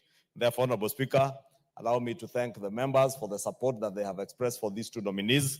And we congratulate them. and ask them as they get into public office to serve with the dedication and The members of the bar. that they have Members of the been bar, take your serving seats. in their other capacities, Honorable Speaker, and I beg to reply. If the honorable member at the door can just take a seat, I beg to reply. Hello, members. Thank you so much. I now want to put the question so that this man is not one or the other. Order. Order. The question is that the Honorable Dugu, I made a declaration this morning that when they speak on his or her feet, freeze means you keep quiet. The question is that taking into consideration the findings of the committee on appointments in its fifth report on the vetting of the nominees for appointment as cabinet secretaries, laid on the table of the House Tuesday, 15th April 2025, and pursuant to the provisions of Article 152(2) of the Constitution and Section 3 and 8 of the Public Appointments Act Cap 7F, this House approves the appointment of the following persons as cabinet secretaries. 1, the Honorable Geoffrey Kiringa Ruku to the Ministry of Public Service, Human Capital Development, as well programs, and 2, Ms. Hannah Wendot Cheptumo to the Ministry of Gender, Culture, the Arts, and Heritage. Will, as a man of that opinion, say aye? Will those of that opinion say nay? Ayes have it. The other members, we will spend the next few minutes. We have 4 members who had statements. We skip them. So we go back to order number 7 quickly. And we start with the member. It's called the order. Order number 7, questions and statements. The member for Isiolo County. The member for Isiolo County.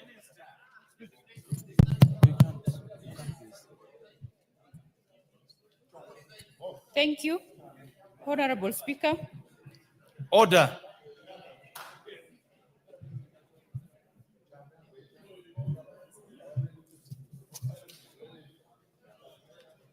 Call for me, leader. Proceed. Honorable Speaker, I rise to request for a statement regarding salary enhancement for teachers in municipality areas in Isiolo County. Honorable Speaker, pursuant to the provisions of Standing Order 44-2C, I wish to request for a statement from the chairperson of the Departmental Committee on Education regarding the implementation status of enhanced salary packages for teachers within Isiolo municipality. Honorable Speaker, following the 2021 collective bargaining agreement signed by the Teachers Service Commission, it was agreed that teachers working in municipalities will receive increased house allowances. In 2018, Isiolo Town was officially recognized as a municipality. However, to date, teachers serving within its jurisdiction have not received the salary increment as stipulated in the CBA. This delay has adversely impacted their motivation and overall well-being, potentially undermining the quality of education. Honorable Speaker, it is against this backdrop that I request the chairperson of the Departmental Committee on Education to apprise the House on the following. 1, the current status of the implementation Order, of members. enhanced Order. salaries. Order. Go ahead. 1, the current status of the implementation of enhanced salaries and allowances for the teachers in Isiolo municipality. And 2, measures the Commission is undertaking to ensure timely and fair remuneration for teachers in gazetted municipalities, including their outstanding payments in 2018 and the timeline for implementation. I thank you, Honorable Speaker. You know, the member for Tinderet, this question, you're the chairman of the Committee on Education. Yes. How long will it take to respond to this matter? In 2 weeks' time, Honorable Speaker. The member for Isiolo County, follow up with the member 2 weeks. The next one is by the Honorable Rashid Benzimba.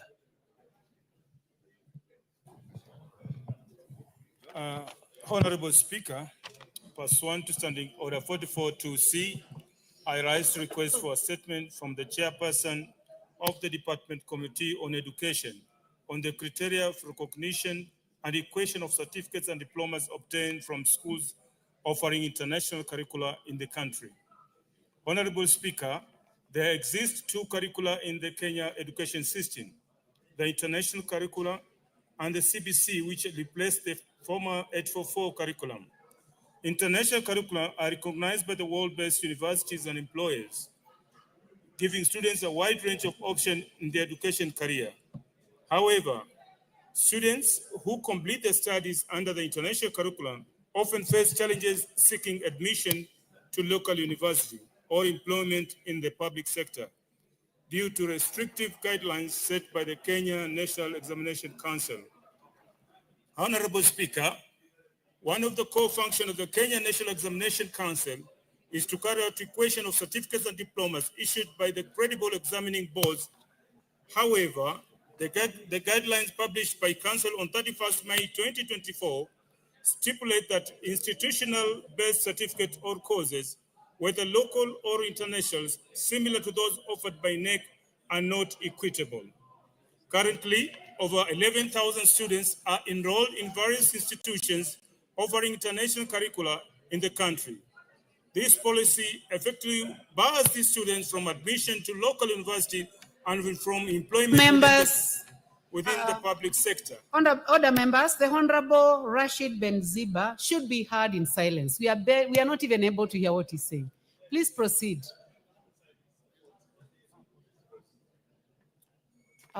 Solely due to the lack of an equivalent certification. Honorable Speaker, it is against this background that I seek statement from the chairperson of the Departmental Committee on Education on the following. 1, the reason for the inordinate delay by NEC in formulating guidelines on equations of certificate or diplomas obtained from schools offering international curriculum within the country. 2, measures undertaken by the Ministry of Education to facilitate the equation of certificates and diplomas obtained from the international school in the country, thereby allowing these students access local university admission and public sector employment opportunities. 3, action taken by the Ministry of Education to address the challenges faced by students of international curricula who are impacted by NEC policies. I thank you, Honorable Speaker. Thank you very much. That statement is referred to the Departmental Committee on Education. Chairman Education, Honorable Meli, when will you be able to respond to this statement? Yes, in 2 weeks' time, Madam Speaker. In 2 weeks, thank you. Next. The Honorable Abdul Haro, member for Madera South, proceed. Thank you, Honorable Speaker. I stand to request for a statement regarding status of upgrading Elwak Power Station with a hybrid solar system. Honorable Speaker, pursuant to the provisions of Standing Order 44.2c, I rise to request for a statement from the chairperson of the Departmental Committee on Energy regarding the status of retrofitting the Elwak diesel powered off-grid power station with a hybrid solar photovoltaic system. Honorable Speaker, Elwak town is the largest town in Mandera County with a steadily growing population and a rising demand for electricity to support domestic business and public utility needs.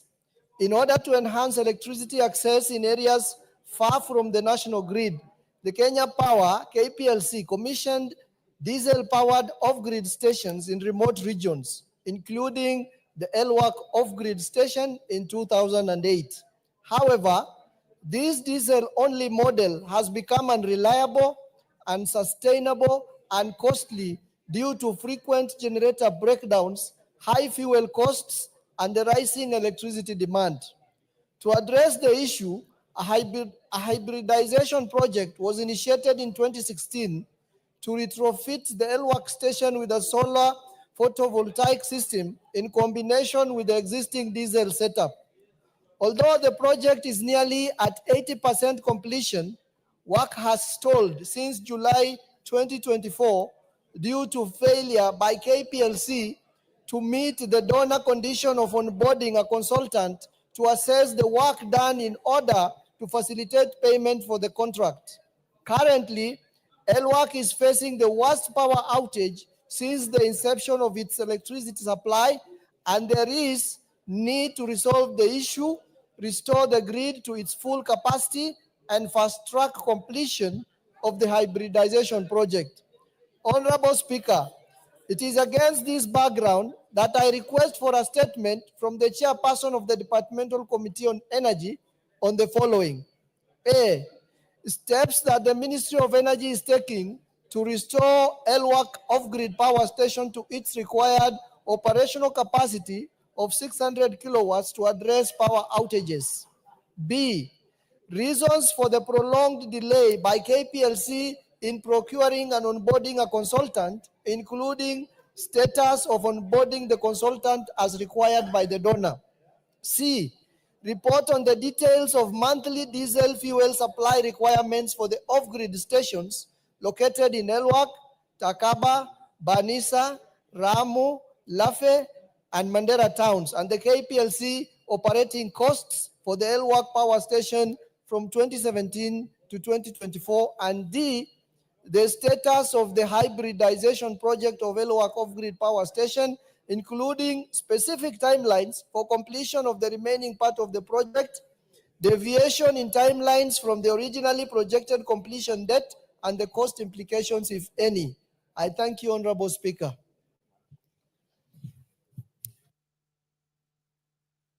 Yeah, that's okay. Thank you very much. That statement is referred to the Departmental Committee on Energy. Chair, I understand that the chair is out on official business. Is the vice chair in? In the absence of the vice chair, any member of that committee? Honorable Elisha?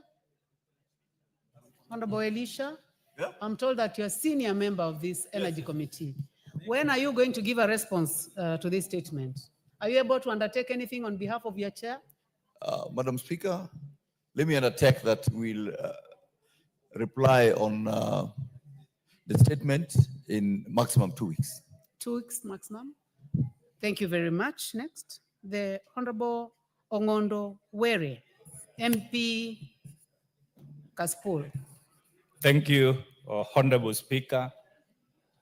In pursuant to the provision of Standing Order 44.2c, I rise to request for a statement from the chairperson of the Department Committee of Environment, Forestry, and Mining regarding indiscriminate and illegal mining activities in Kowedi location, Kaspul constituency. Honorable Speaker, there are arising cases of miners in Kowedi location engaging in unregulated mining activities that endangers the residents by leaving behind deeply excavated trenches and boreholes, some extending to the depth of over 150 feet.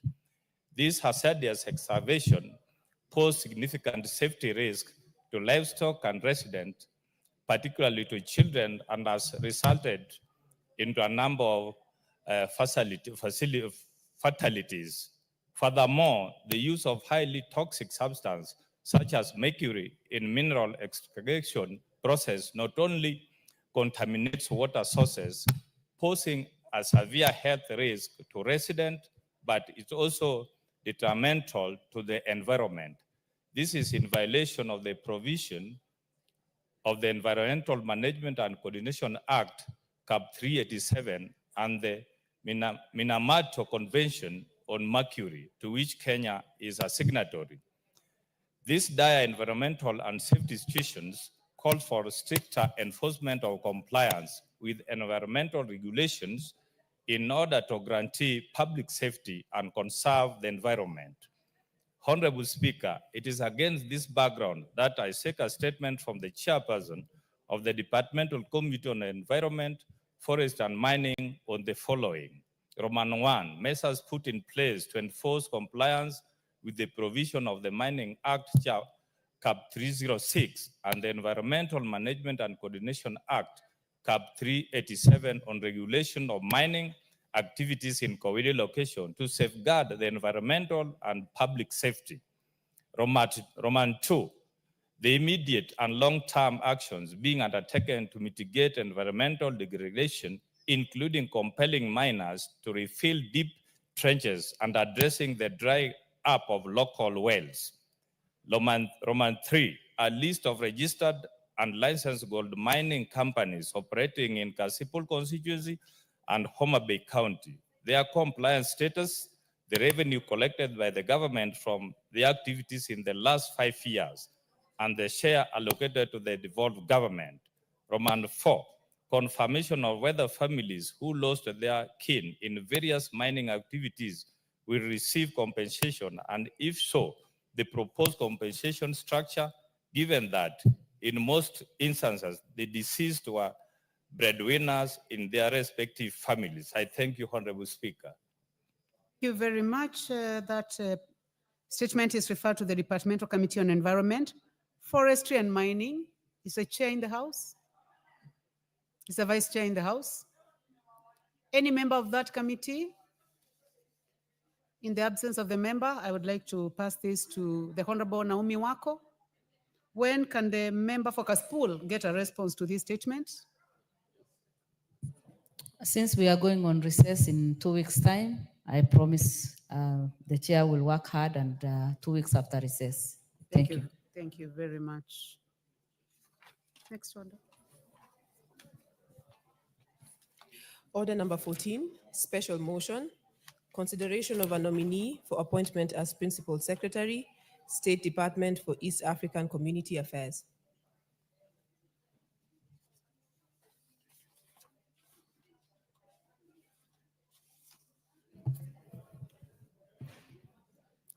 Thank you, Honorable Speaker. Honorable Speaker, I beg to move that, taking into consideration the findings of the Department Committee on Defense, Intelligence and Foreign Relations in its report on the approval hearing of a nominee for appointment as Principal Secretary laid on the table of the House on Tuesday, 15th April 2025, and pursuant to the provisions of Article 1553B of the Constitution and Section 3 and 8 of the Public Appointments Parliamentary Approval Act Cap 7F. This House approves the appointment of Dr. Caroline Wanjuru. But it's okay.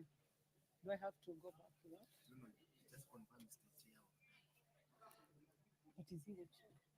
He's the chair, right? I would like to first of all confirm that the chairperson, remember you continued before I called, that you are the chairperson, Departmental Committee on Defense, Intelligence and Foreign Relations. True. This is a very important motion.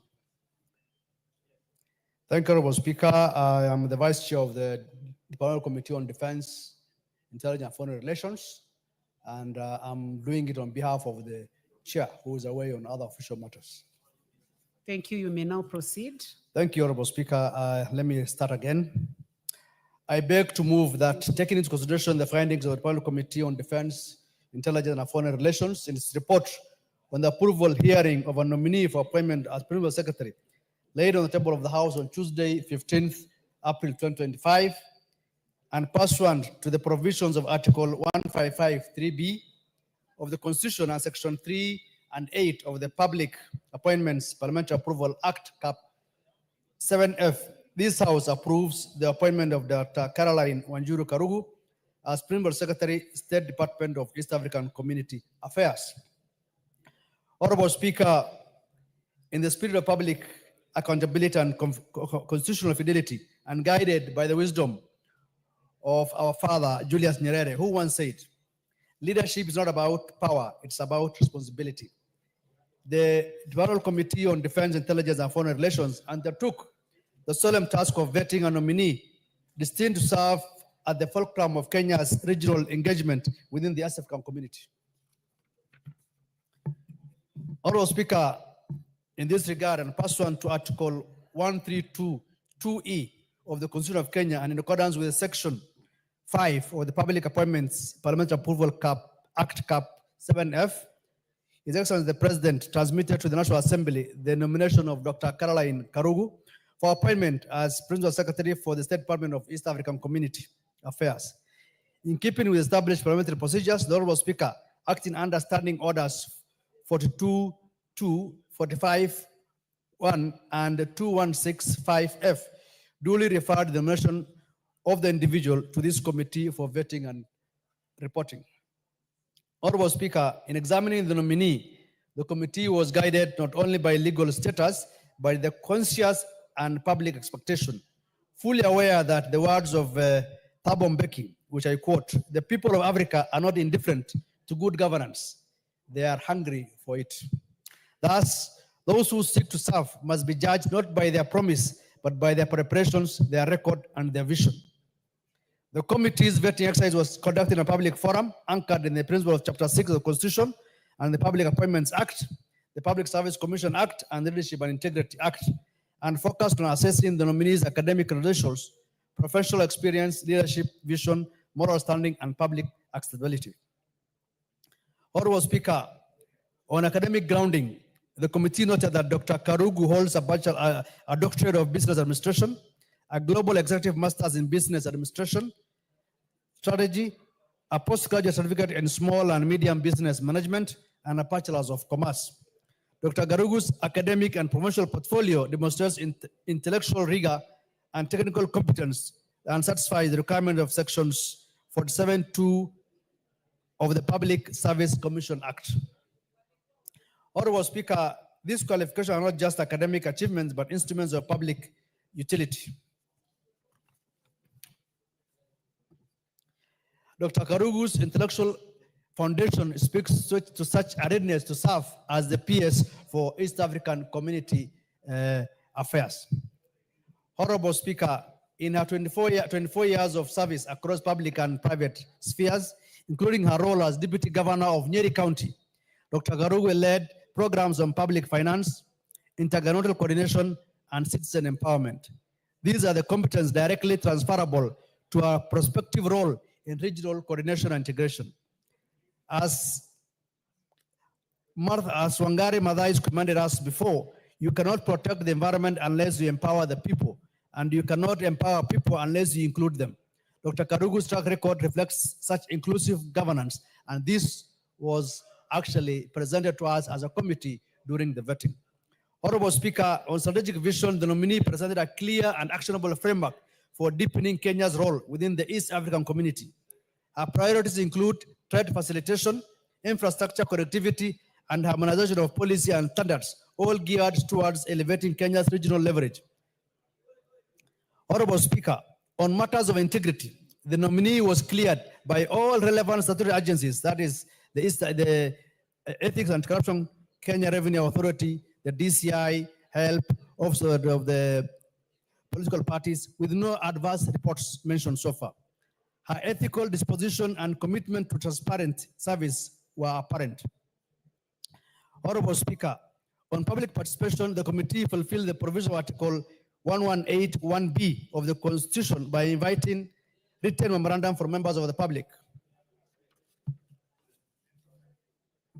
No objection were recorded. Instead, her integrity and competence were endorsed by one Gershom Otachi through a sworn affidavit. Honorable Speaker, taken together, the committee found in Dr. Caroline Karugu a candidate of distinction and depth, whose intellectual capacity, professional grounding, strategic vision, and ethical fiber place her in good stead to advance Kenya's objectives in the East African community. Our appointment, the committee believes, will strengthen Kenya's regional diplomacy, enhance institutional coordination, and amplify Kenya's voice in shaping the future of the East African community. Honorable Speaker, in the enduring words of one Patrice Lumumba, the future of Africa lies in the hands of its own people, and the committee is confident that Dr. Karugu represents the caliber of leadership required to carry this future forward. Honorable Speaker, in my many years and times of vetting individuals, Caroline Karugu came out as one who performed to the best standard required by this committee. In fact, if I can try to compare, she stands out as the only person that this committee actually vetted, and she answered all the questions with a distinction. She was prepared both physically, psychologically, and mentally. And she endured all our questions in a very positive manner. And I think that the nominee will be able to handle the rigors required of this office and to ensure that Kenya's standards, Kenya's position in the East African community will be well maintained. Honorable Speaker, accordingly, the committee recommends to the House that it approves the nomination of Dr. Caroline Karugu for appointment as Principal Secretary, State Department for East African Community Affairs. Honorable Speaker, I beg to move and urge the House to adopt this report. I now request the Honorable Kwenya Dhuku to second this motion. I thank you. The Honorable Kwenya Thuku, please proceed to second. Thank you, Madam Speaker. I rise with both conviction and clarity to second this motion that this House approves the appointment of Dr. Caroline Wanjiru Karugu as the Principal Secretary for the State Department for East African Community Affairs. At the onset, Madam Speaker, allow me to salute the Departmental Committee on Defense, Intelligence, and Foreign Relations for executing its constitutional mandate with diligence and discernment of statesmen. In the words of Amika Cabro, tell no lies, claim no easy victories. This report is an honest statement to the committee's dedication to transparency, justice, and fidelity to law. Madam Speaker, on Monday, 7th April of 2025, Madam Dr. Karugu stood not as an aspirant, but as an embodiment of experience and vision. She spoke with authority on East African community matters, Kenya's treaty obligations, and the latent opportunities that lie in stronger regional bloc. Madam Speaker, her academic record spoke for herself and speaks for herself to date. She's a holder of a doctorate in business administration. She has held different portfolios in different fields, both in public sphere and private sector. Dr. Karugu is one person who is a go-getter. From her young age, she has served in different capacities in managerial positions, and she has come out as one of the best decision makers that we have had in terms of the young generation that she represented then. Madam Speaker, Kwame Nkrumah once said, those who judge us merely by heights we have achieved would do well to remember the depths from which we started. Dr. Karugu's journey reflects both achievement and endurance. Madam Speaker, in her public service, notably as the Deputy Governor of Nyeri, she led governance and development initiatives which were with distinction. Her prior tenure as Geothermal Development Authority, Britam Holdings, and Nairobi Securities Exchange provided her panoramic view of economic planning and institutional finance and policy harmonization.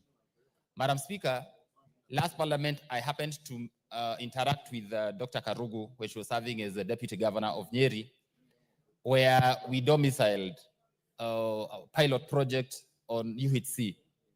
And Madam Speaker, since she was the one who was heading that docket, I can tell you that without fear of contradiction, that the piloting came out one of the best among the 4 counties that was being ran. And under her purview, we were able to see through what UHC can do, and that was done with a lot of success, Madam Speaker. In her interview, Madam Speaker, she articulated the linkages between trade, infrastructure, and competitiveness, the true building blocks of integration. She committed to fortifying Kenya's presence within EAC, to bridging borders through capital market integration, energy connectivity, and trade facilitation, or promoting value addition for Kenyan products. Madam Speaker, Dr. Karugu gave a good understanding of what EAC entails, and she turned out to be the best principal secretary that maybe Kenya will produce or has produced so far. And given this docket, I believe that she's going to leverage from all the opportunities that lie within the East African community, Kenya being the regional leader in terms of our robust economy, and of course, one of the fastest growing economy within the region. Madam Speaker, as I conclude, I want to quote the words of Barack Obama: Africa doesn't need strong men, it needs strong institutions. That is to say, Madam Speaker, Madam Karen Karugu came out as a person who is an institutional builder. She's one person who is focused to building strong institutions, so that then Kenya can be the hotbed or the bedrock of institutional strength to propel and to propagate the agenda of East Africa. Madam Speaker, upon close of hearings, the committee found no legal, ethical, or professional impediment to her appointment. Her name rose above scrutiny, not because of absence of questions, but because of presence of answers, clear, reasoned, and visionary.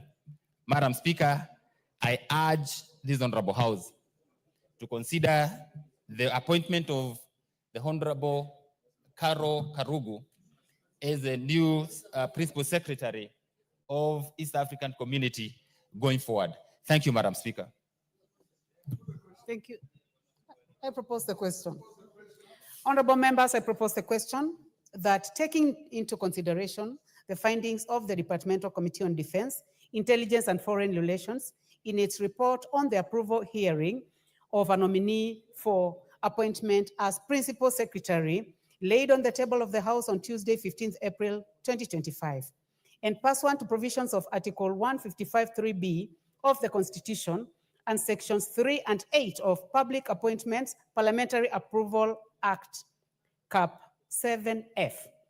This House approves the appointment of Dr. Caroline Wanjiru Karugu as Principal Secretary, State Department for East African Community EAC Affairs. The Honorable Ndindi Nyoro. Thank you very much, Honorable Speaker. Honorable Speaker, I want to say something very briefly, especially in regards to not just this appointment, but all of them. Number one, Honorable Speaker, is based on actually my experience as where I was serving before, and something I reflected upon yesterday, that even as we talk about the people who are joining government in various departments and ministries, it is important for all of us to understand the challenges which they are coming to solve. And I'm saying so even in regards to the PS that we are considering this morning and the others that we will be considering this morning, that there are some things that we have to pull in one direction as a country. And I'm saying these things and repeating them because I know the enormity of it. That even as they come to serve, there are some things that we have to put concerted efforts here in Parliament, the executive, and every other Kenyan, because Kenya belongs to all of us. And the challenge I want to highlight, because it cuts across all the departments and ministries, Honorable Speaker, is that we have to pull in one direction in finding a solution to the revenue and debt strains that we have as a country. Honorable Speaker, part of the revenue that we collect as a country, because we are considering one department that is will be looking at our trade and especially regionally. Honorable Speaker, the challenge that we will have and the challenge that the nominees will have, Honorable Speaker, is to be able to find solutions within whatever area that we are serving, concertedly, that we find a solution around our debt and revenue. Honorable Speaker, I was in the point of saying that out of the revenue that we collect as a country, Honorable Speaker, currently now as we talk, and part of the challenge of, I saw yesterday the debate in the House around CDF and the release of that money, is basically because of the strain. That after collecting 2.4 trillion Kenya shillings, Honorable Speaker, after collecting 2. Order, Honorable Ndindi. I have a point of order. What is out of order, Honorable? Speaker, I'm listening to Ndindi Nyoro. Honorable Ndindi Nyoro is like in a lecture hall. We are talking about competence and competencies of individuals who have been nominated to serve in this government. And we are considering their suitability. We're not talking about May I have the revenue. mic? What is out of I order, think you still Honorable have a Elisha? hangover of having been a budget chair. You are out of order. You are obviously out of order. Well, I will allow him to debate. You have a few minutes, please conclude. Thank you very much, Honorable Speaker. Some things may not need a response. Honorable Speaker, I was saying that out of the 2.4 trillion Kenya shillings, approximately we could correct as revenue, half of that money will be going into debt repayment. And therefore, Honorable Speaker, it is important that we must find a solution as a country. And I'm not here to blame anyone. I'm just saying in our legislative role here and in all the other arms of government, there must be concerted effort in regards to the existential threats that we have in our economy. Honorable Speaker, one of them is debt. It is tied up with revenue, because if we had more revenue, even the current debt portfolio or servicing will not be as a challenge as it is now, Honorable Speaker. Secondly, Honorable Speaker, when we talk about trade and East Africa, we must give the entrepreneurs, the investors, the primacy of the role they deserve. Honorable Speaker, in many countries, an investor, Honorable Speaker, is given and accorded the support and the respect they deserve. Because, Honorable Speaker, when you come in as an investor in Kenya, you are not doing the country is not doing you a favor. It is actually you doing the country a favor. And I say so because as we look around trade, we may rely on our own internal capital, Honorable Speaker, but we may also have to rely on external capital out of entrepreneurs from other economies. Honorable Speaker, the PS of the current department that we are debating this morning must be very abreast that even as we attract investors, investors must be heroes of this country, Honorable Speaker. They must not come here to get started and get a feeling like the country is doing them a favor, Honorable Speaker, for them to come in. It is actually them that are doing our country a favor, given the fact that there are many parameters and there are many available alternatives for them to invest their money, Honorable Speaker. In overall, Honorable Speaker, I want to congratulate all the nominees and call upon them that we be sincere in public service so that even as we come in, we are looking at the generality of making our country better, Honorable Speaker, and not any other personal consideration. With those many remarks, Honorable Speaker, of few, I submit. Thank you. The Honorable Irene Mayaka. Honorable members, you may choose to make your comments brief so that, yes, what is out of order, Minority Leader? Madam Speaker, I seek your indulgence that looking at the time that we are remaining within the morning session and the important order motions we have on the order paper, I was requesting that with your indulgence after Honorable Mayaka, if the mover could be called to reply. But we want to talk, yeah. There's another one, the next one. Honorable members, that is noted. Yes, I know. What we could do, honorable members, is to have two people on the left and two people on the right. So we start with the Honorable Irene Mayaka. Thank you, Honorable Speaker. And Honorable Speaker, given the time constraints, I'll be very brief.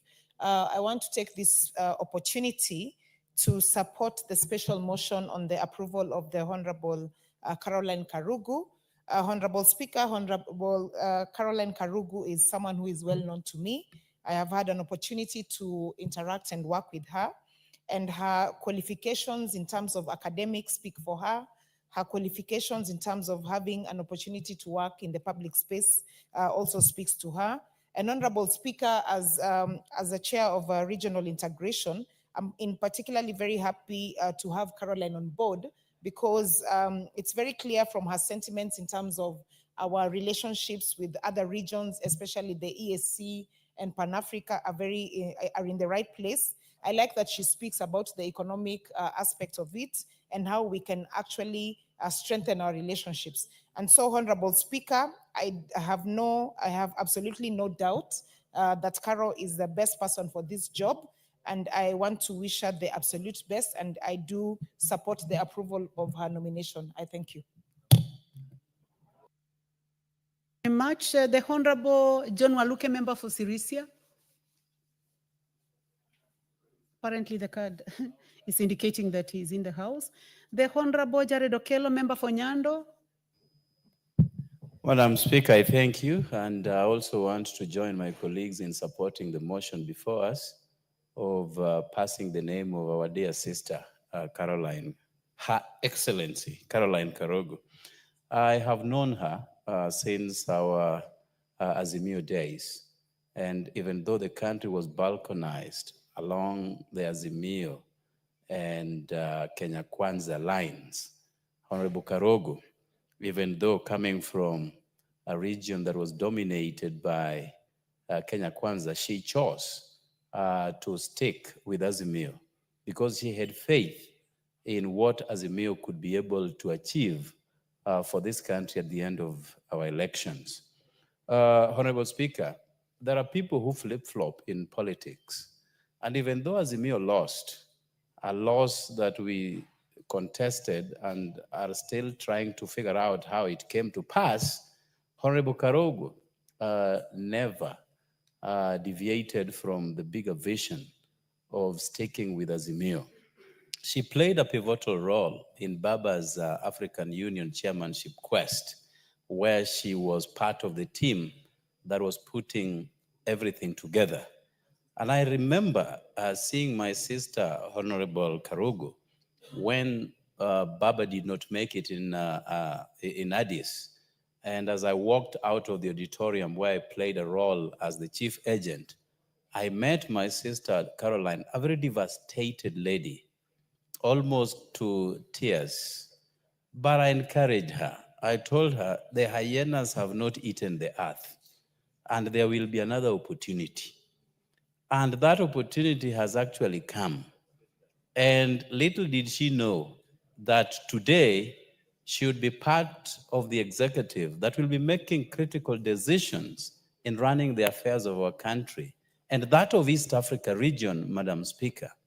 And therefore, we have a lot of confidence in what she's going to do. Part of the experts that we have graciously donated to this government.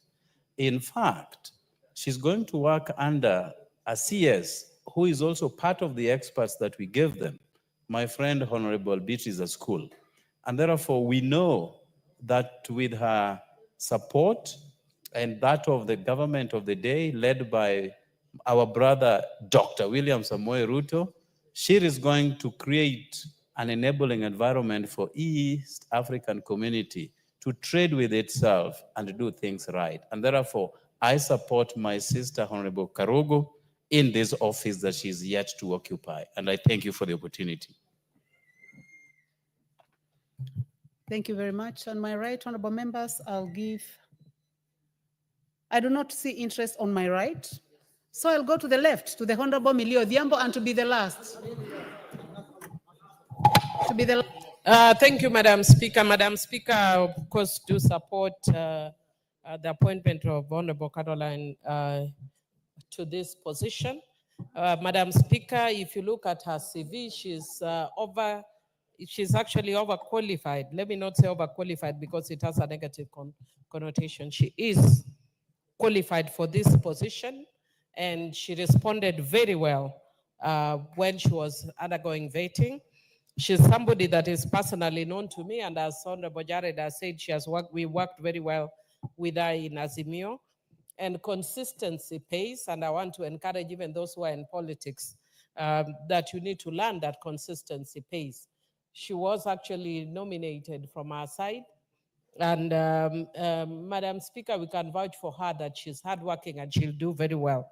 I just wanted to indicate, Madam Speaker, that indeed women support fellow women. I know earlier on my good brother, Honorable Junet, had indicated that women don't tend to support fellow women, but women do support their fellow women. In Suba North, I can tell you, I was supported by women for all the 3 terms.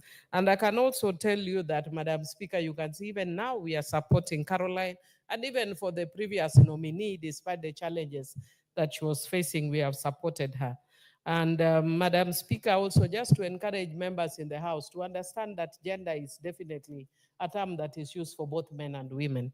And where we deal with issues of gender, it means both men and women. It's just that when we talk about equality, then because of the way the country is situated, sometimes it's lopsided against women.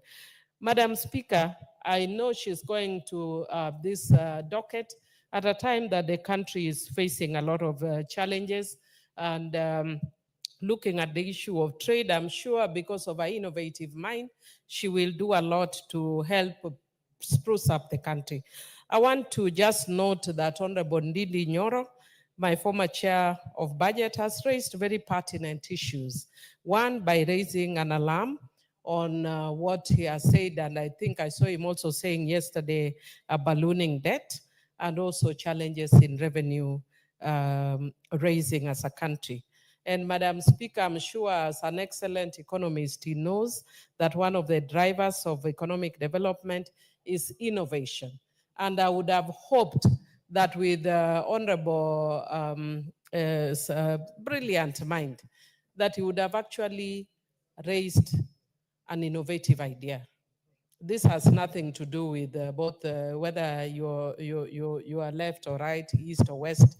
I think the challenge that the country is facing right now is a challenge of, just as you've said, ballooning debt and the issue of raising revenues without further taxing our citizenry. I wish, as Kenyans, we can think of innovative ways. As Emilio Diambo, I have thought of a very basic way of doing that, which I'll be sharing shortly, as a layman. But as a layman, if I can think of a basic way, why can't you, as an economist, think of a more complex way that doesn't tax Kenyans, but raises revenue and then help us repay our debt? So my challenge is back to you.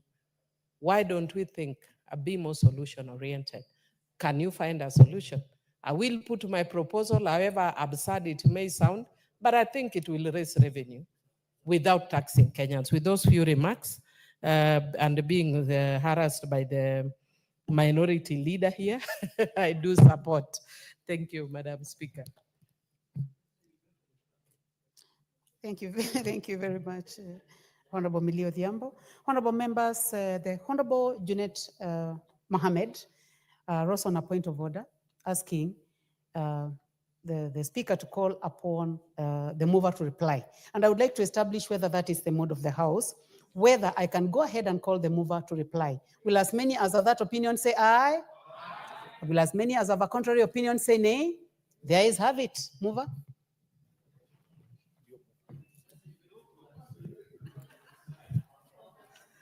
Thank you very much. Proceed, Honorable Vice Chair. Honorable Speaker, can you protect me from Honorable Soro and the rest? They are trying to dictate, and I don't know. Honorable Speaker, thank you very much, and I just want to, I won't take much time. I want to appreciate the members who have spoken very well and interrogated the report that the committee has made, and appreciate them. However, I just want to make one clarification that Honorable Nyando has made, and this was presented in the committee during the vetting, that Dr. Caroline Wanjiru is not Her Excellency, is not, she doesn't hold an ambassadorial position. That was clarified in the committee, and she's just Dr. Caroline Wanjiru. So I think that in terms of ambassadorial positions, I just wanted to make a clarification on that. Otherwise, I beg to reply.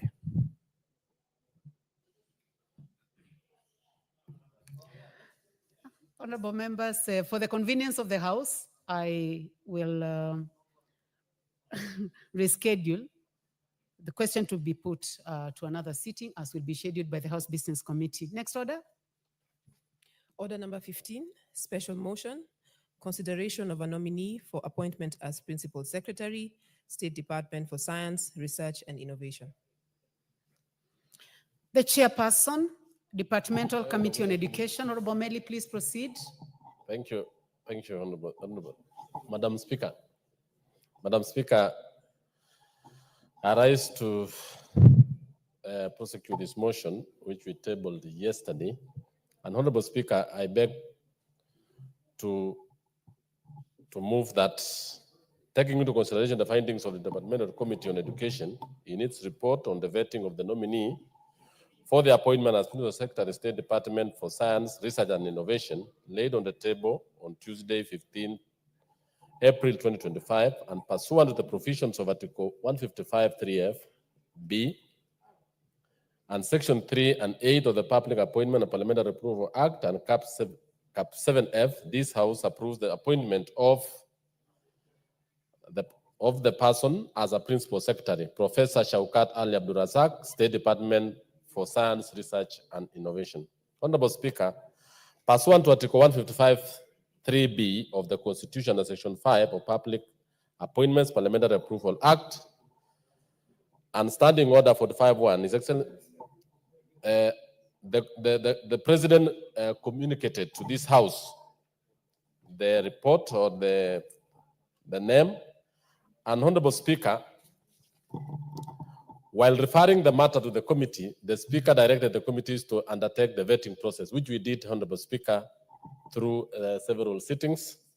Honorable Speaker, further directed by the Clerk of the National Assembly, we notified the nominee and the general public by placing advert in 2 newspapers of nationwide circulation and the parliamentary website of the time and place of holding the approval hearing by Thursday, 27th March. Honorable Speaker, in compliance with Article 118(b) of the Constitution and Section 6(4) of the Public Appointments Parliamentary Approval Act and Cap 7F, Clerk of the Assembly also placed an advertisement in the print media asking or informing the public of the nomination date, time, and place of approval hearing. He further invited the public to submit memoranda by way of written statements on oath, affidavit, on the suitability of, or otherwise of the nominee in conformity with Section 669 of Public Appointments Approval Act. Honorable Speaker, in line with that, by Thursday, there was actually no memoranda against the nominee. The Clerk of the National Assembly also wrote to the Kenya Revenue Authority, Ethics and Anti-Corruption Commission, Directorate of Criminal Investigation, Higher Education Loans Board, Office of the Registrar of Political Parties, the Commission for University Education, and relevant government agencies, seeking reference and background checks relating to the suitability of the nominee. All those government agencies returned a point of good, of no problem with the nominee. On the same note, the nominee was vetted on scheduled on Friday, 4th April 2025 on the key areas of qualification, experience, grasp of government policy, framework, administrative capacity, integrity, ethics, among other parameters, to the Public Appointments Parliamentary Approval Act, Cap 7. On those particular areas, Honorable Speaker, the candidate showed a lot of knowledge, a lot of understanding, especially in the field of research, and he was actually almost an excellent candidate. The committee, having undertaken the extensive and thorough vetting of the nominee, recommended that National Assembly approves the nomination of Professor Shaukat Ali Abdurazak for the appointment as Principal Secretary, State Department for Science, Research and Innovation.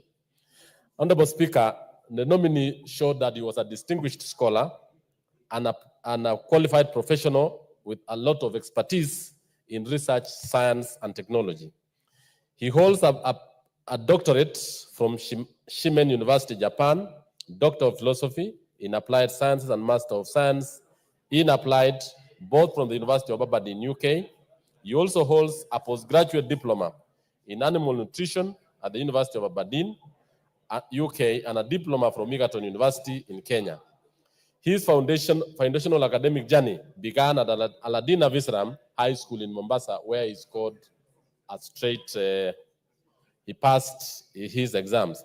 Professor Shaukat indicated that he has a wealth of experience spanning over 3 decades in academia, public life, and international leadership. Currently, he serves as the director. I'll just finish. He serves as a director at the International Atomic Energy Agency, IAEA, headquartered in Vienna, Austria. I'm not reading everything. You need to protect me, Madam Speaker, from the majority whip. Order, Honorable. Yes, majority. Order, Honorable Majority Soro. whip is Order, Honorable harassing me. Soro. Yes. You may conclude, Chair. Yes, yes. I want to conclude. Yes.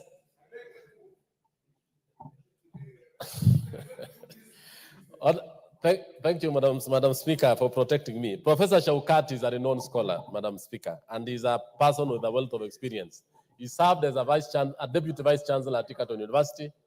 He has been a research fellow, and he has worked extensively in this country. He's a founder CEO of NACOSTI, and he's actually a man with a lot of wealth of experience. In fact, he indicated that given this particular position, and if this House approves him, he's actually having a very clear plan on how to develop research and development in this country, noting how much research can bring into this nation in terms of economy, in terms of creating jobs, in terms of saving this country from actually importing things which you would otherwise be able to do under what we call innovation.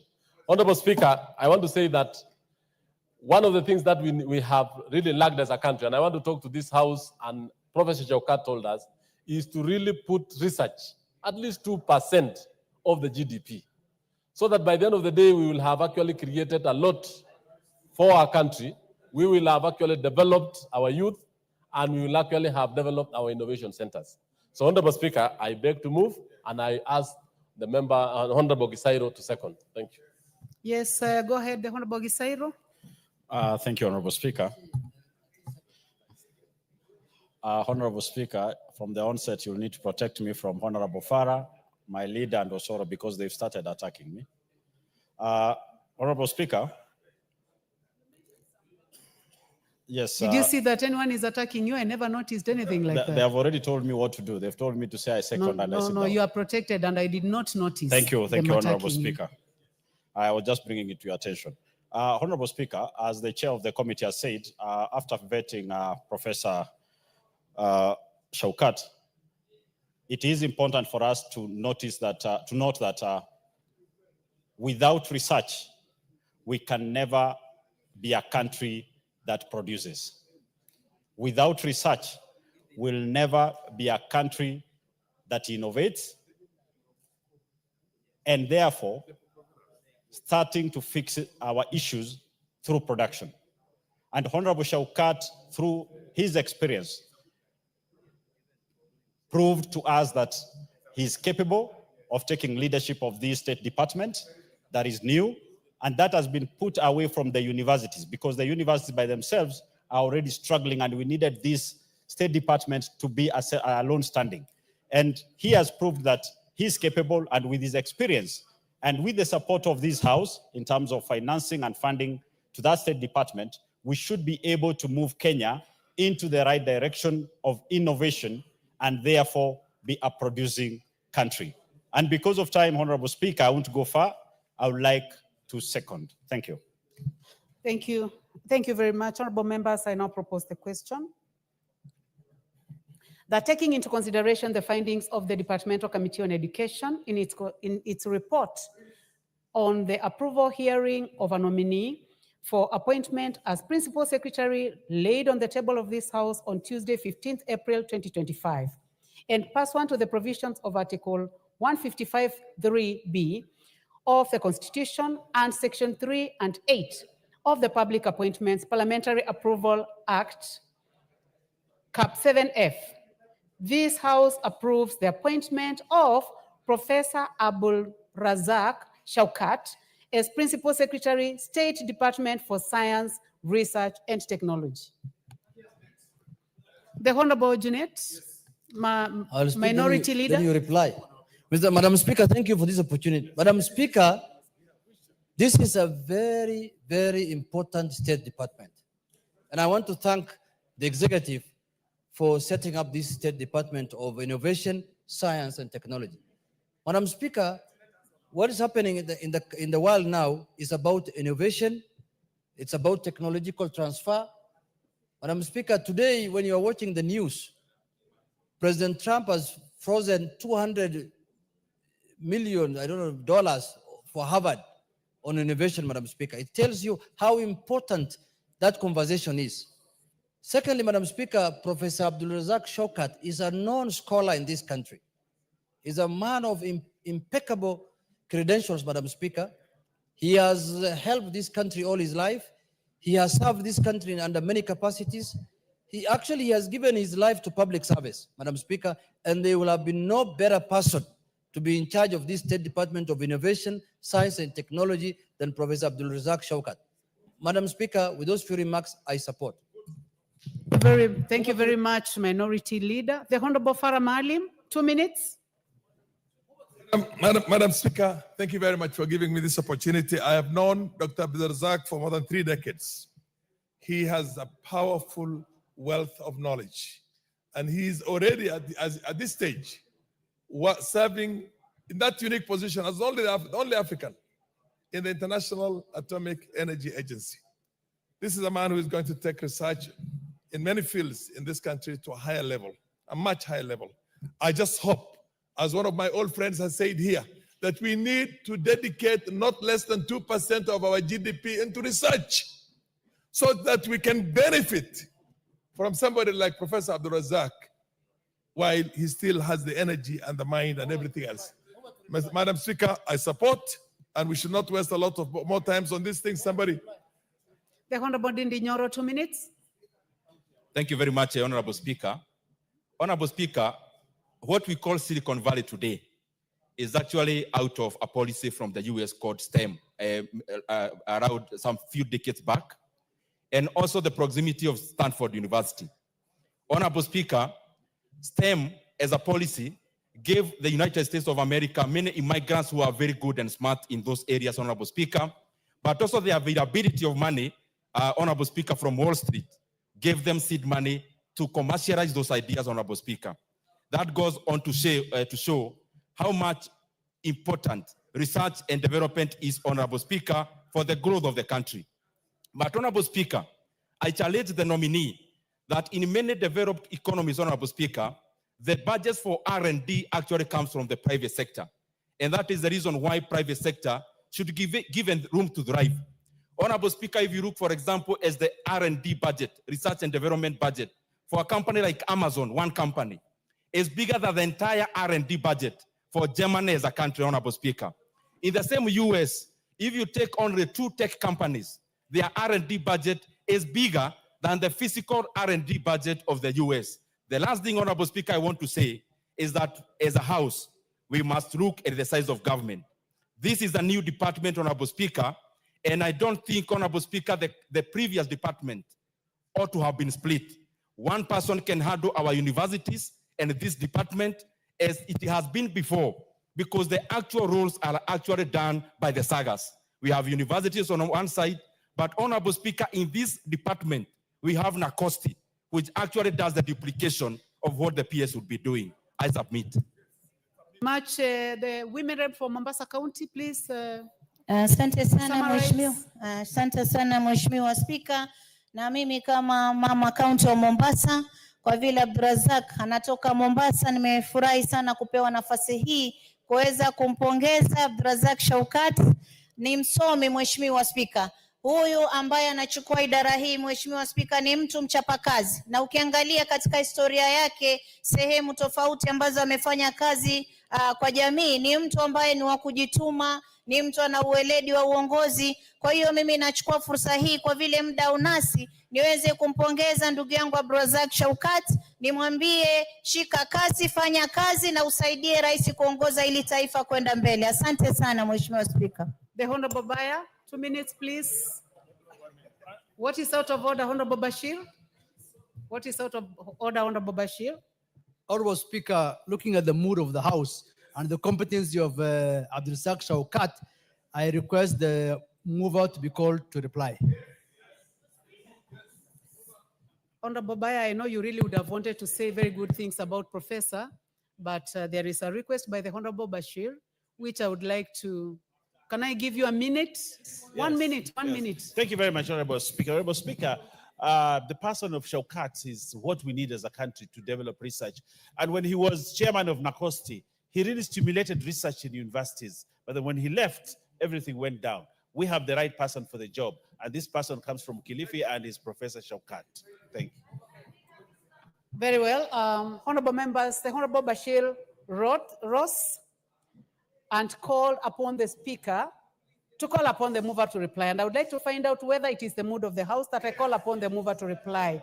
Will as many as have that opinion say aye? As many as have a contrary opinion say nay? The ayes have it. Mover. Thank you, Honorable Speaker. I reply that the House approves. Thank you very much. Honorable members, for convenience of the House, I defer putting of the question to a time as it will be scheduled by the House Business Committee. Next order. Order number 16, special motion, consideration of a nominee for appointment of Principal Secretary, State Department for Devolution. The Honorable Chairperson, Departmental Committee on Transport and Infrastructure.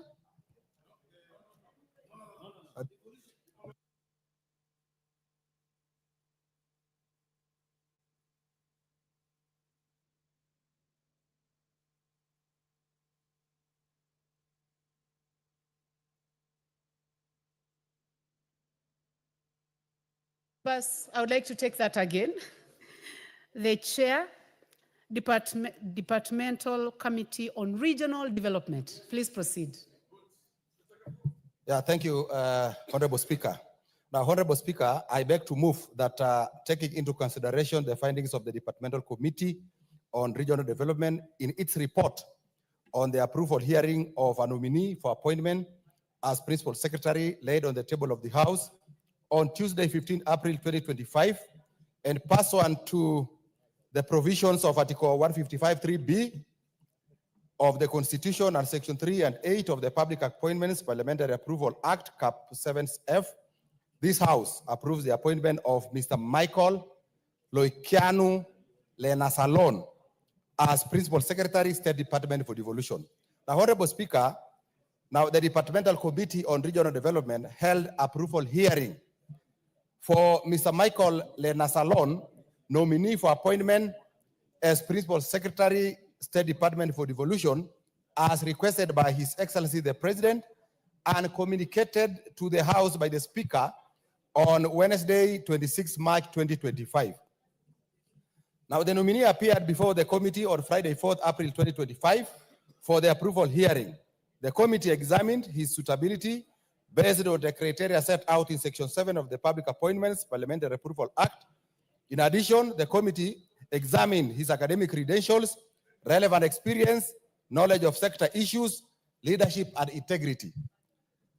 The committee paid due regard to the procedure used to arrive at the nominee through the report of the Public Service Commission on the recruitment exercise. The committee also considered any constitutional or statutory requirements relating to the office in question and suitability of the nominee for appointment proposed, having regard to whether the nominee's abilities, experience, and qualities meet the needs of the State Department. Honorable Speaker, having held the approval hearing of the nominee regarding the suitability, the committee observed that due process was followed in the recruitment process as provided for under Article 153(3)(b) of the Constitution and Public Appointments Parliamentary Approval Act 7F. Chair, please do not read the report. You can summarize.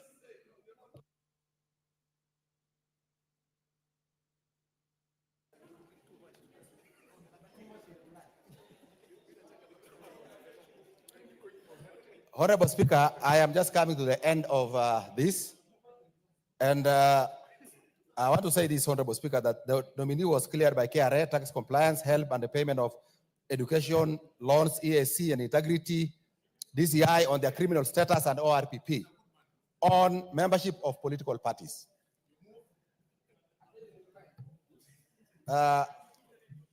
Move. You need to move. Honorable Speaker, the committee therefore recommends that the National Assembly approves the appointment of Mr. Michael Loikianu Lenasalon to the position of Principal Secretary, State Department for Devolution. Honorable Speaker, I therefore beg to move and request Honorable Abuor, the vice chair of this committee to second. Proceed, Honorable Thank you, Abor. Honorable Speaker. Thank you very much. Proceed, Honorable Abor. Si hiyo jina ni ya kwenu? Na kwenu ni? Oh.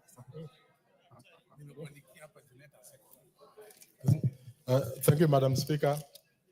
I rise to second the motion. When the nominee appeared before the committee, he appeared very knowledgeable on issues to do with devolution. And I think he also has a requisite qualification, academic qualification for doing that job. On that basis, Madam Speaker, I beg to second. Honorable members, I now propose the question that taking into consideration the findings of the Departmental Committee on Regional Development in the report of the approval hearing of a nominee for the appointment of a principal secretary laid on the table of the House on Tuesday, 15th April 2025, and pass on to the provisions of Article 155(3)(b) of the Constitution and Section 3 and 8 of the Public Appointments Parliamentary Approval Act, Cap 7F, this House approves the appointment of Mr. Michael Loikianu Lerna Salon as Principal Secretary, State Department for Devolution. The Honorable Minority Leader.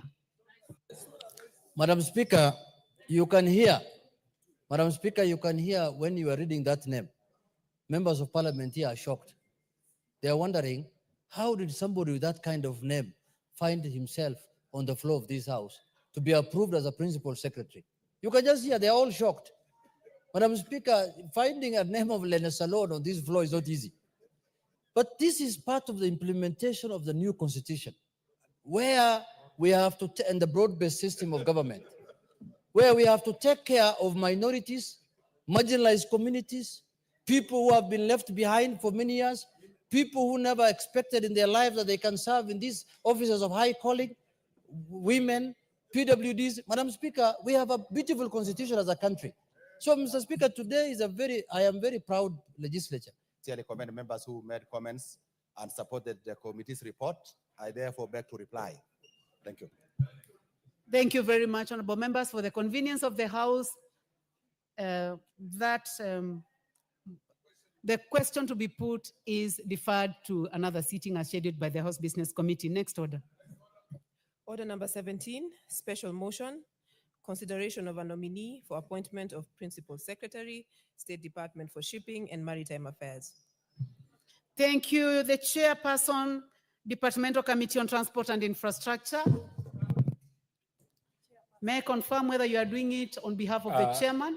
Honorable Speaker, acting on behalf of the chairman, I beg to move that taking into consideration the findings of the Departmental Committee on Transport and Infrastructure in its report on the approval hearing of the nominee for appointment of Principal Secretary laid on the table of the House on Tuesday, 15th April 2025, and pursuant to the provisions of Article 155(3)(b) of the Constitution and Section 3 and 8 of the Public Appointments Parliamentary Approval Act, Cap 7F, this House approves the appointment of Aden Abdi Miller as Principal Secretary, State Department for Shipping and Maritime. Honorable Speaker, pursuant to the provisions of 155(3)(a) of the Constitution, Section 47(3) of the Public Service Commission Act, Cap 185, and Section 5 of the Public Appointments Parliamentary Approval Act, Cap 7F, His Excellency the President submitted the name of Mr. Aden Abdi Miller as a nominee for appointment for the position of Principal Secretary, Shipping and Maritime Affairs. Honorable Speaker, Section 6(9) of the Public Appointments Committee Parliamentary Approval, Cap 57, the clerk invited the interested members of the public to submit any representation by written statements of oath affidavits with supporting documents on suitability of the nominee. The invitations were made via advertisement on the dailies on 3rd April 2025. Honorable Speaker, the notification was followed up with a letter to the nominee inviting him to attend the approval hearing, requesting him to submit completed questionnaire as directed by the National Assembly. Honorable Speaker, pursuant to the provisions of Article 118 of the Constitution, Section 6(3) of the Public Appointments, Parliamentary Approval, and Standing Order 45(3) of the National Assembly Standing Orders, the Clerk of the National Assembly, by way of advertisement, print media, notified the general public of the intention of the committee to conduct the approval hearing.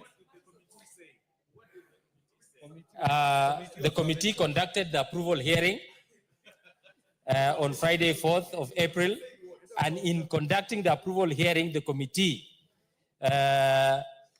observed as follows. The committee found, the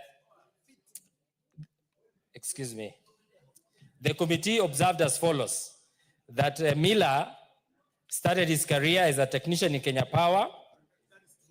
He also has been able to have extensive experience in different corporations, both within Kenya and outside Kenya. The nominee holds a master's and MBA from Mount Kenya University. The nominee portrayed considerable knowledge and understanding of the shipping and maritime sector. The committee exhibited exemplary knowledge of topical and administrative issues, technical issues touching on maritime sector, and has the requisite qualification and experience to serve as a principal secretary for shipping and maritime affairs. The nominee meets the requirements of Chapter 6 of the Constitution and has provided all the documentation necessary for approval as a principal secretary, the State Department of Shipping and Maritime Affairs. The committee, in conclusion, observed that the nominee has the experience, the knowledge, the qualification to be appointed to the position of the Principal Secretary, State Department for Shipping and Maritime Affairs, and showed great enthusiasm with great ideas to be able to harness the resources both within the maritime for the betterment of the nation of Kenya. Honorable Speaker, based on the observation made by the committee therefore recommends to this House to approve the nomination of Mr. Aden Abdi Miller for the appointment as the Principal Secretary, State Department of Shipping and Maritime Affairs. Honorable Speaker, I beg to move, and I now request Honorable Hussein Waitan to second. Honorable Ketan. Thank you, Madam Speaker. I can confirm here as a member of Transport and Infrastructure Committee that the nominee displayed high level of professionalism and integrity and skills for maritime. And in fact, if implemented, the strategies that nominee has displayed, Kenya can go to the next level and have and attain the double-digit economic growth. Thank you very much, Madam Speaker. I beg to move, I beg to second. I need to propose the question. Honorable members, I propose the question that taking into consideration the findings of the Departmental Committee on Transport and Infrastructure in its report on the approval hearing of a nominee for appointment as Principal Secretary, laid on the table of the House on Tuesday, 15th April 2025, and pursuant to provisions of Article 155(3)(b) of the Constitution and Section 3 and 8 of Public Appointments, Parliamentary Approval Act, Cap 7F. This House approves the appointment of Mr. Aden Abdi Miller as Principal Secretary, State Department for Shipping and Maritime Affairs. Minority Whip. I hear people shouting, I put the question, but the chance now is for the Minority Whip. Mr. Speaker, Minority Leader. Madam Speaker, I want to take this opportunity to thank the Transport Committee. Madam Speaker, if there is a committee that has done a thorough job this time on this vetting, is the Transport Committee, Madam Speaker. They have looked at every aspect of this matter. And Madam Speaker, you can see their report categorically says that the nominee has shown a lot of enthusiasm to do the job that he's being nominated for. Madam Speaker, the nominee is somebody known to me also, as I must declare that, is somebody who has distinguished career, he's a distinguished career civil servant. He has worked in the Kenya Power, he has worked in the NTSA, he has worked in many sectors, Madam Speaker. And more importantly, Madam Speaker, this vetting and these appointments this time, Madam Speaker, are God sent. Because this man comes also from one of the far-flung areas of the country, all at the border of Somalia, where the mother of Honorable Farah Malim stays and the father stays, Madam Speaker. It's somewhere we cannot go. If we were to go today, me and you will need 5 days to reach there, Madam Speaker. And we will not even attempt to go there. It's only them who can go because they know how to navigate the situation there. Madam Speaker, the executive, the president, we must congratulate him. Identifying somebody from that kind of place, Dadaab, you know, some of the Kenyans here think that part of the country is part of Honorable Somalia. Minority Whip, you have spoken very well about the candidate. Yes. However, in the morning, the Honorable Farah Malim told us that the mother was in his house. No, but he has 2 homes. He has one there and one here. So you can't know which one the mother is staying. So you could be in that one, Madam Speaker. You may proceed. So, Madam Speaker, you don't know which one he's taking. These are people who have 10 homes. Like Farah, he has 40 homes, Madam Speaker, as we speak. So anyway, Madam Speaker, this is a great man. This is a guy who's going to help the country. And I urge the House to approve, to support, Madam Speaker. Thank you very much. I'll give a minute to the Honorable Farah. Madam Farah Speaker, Maalim. Madam Speaker, I want Honorable Mishi, order. You'll get a chance, Honorable Madam Mishi. Speaker, I want to begin. Madam Speaker, I want to begin by thanking His Excellency, our President William Ruto, and His Excellency, the former Prime Minister Raila Odinga, for having seen. This is the first time my constituency, one of the biggest constituencies in terms of population in this country, has a PS in 10 years. You're right. In terms of population, we have bigger population than even the whole of Kilifi province, Kilifi County. Madam Speaker, I know the young man. Right from the days he was in here, JKUAT, Jomo Kenyatta University of Agriculture and Technology, doing a diploma course, top of his class. Then did a degree, first degree in electrical engineering, top of his class. And the man has got a master's now. He has an integrity of unmatched integrity. In one time, I remember he was working in a place with a very big salary, but because he was not being given enough, he was not doing enough for the people, he said, I don't deserve this salary. You never get somebody like that in this country today. You don't get somebody who says, I'm earning more than I deserve. I need to put in more into the organization. And he's been a career civil servant, and I appreciate very much, and I appreciate the House, and I say, let's support this. Thank you very much for members of Parliament also for supporting me on this. And also for Junet, by the way, whose mother comes from our side, eh? I'm his uncle. He did not declare that interest. Thank you. Thank you.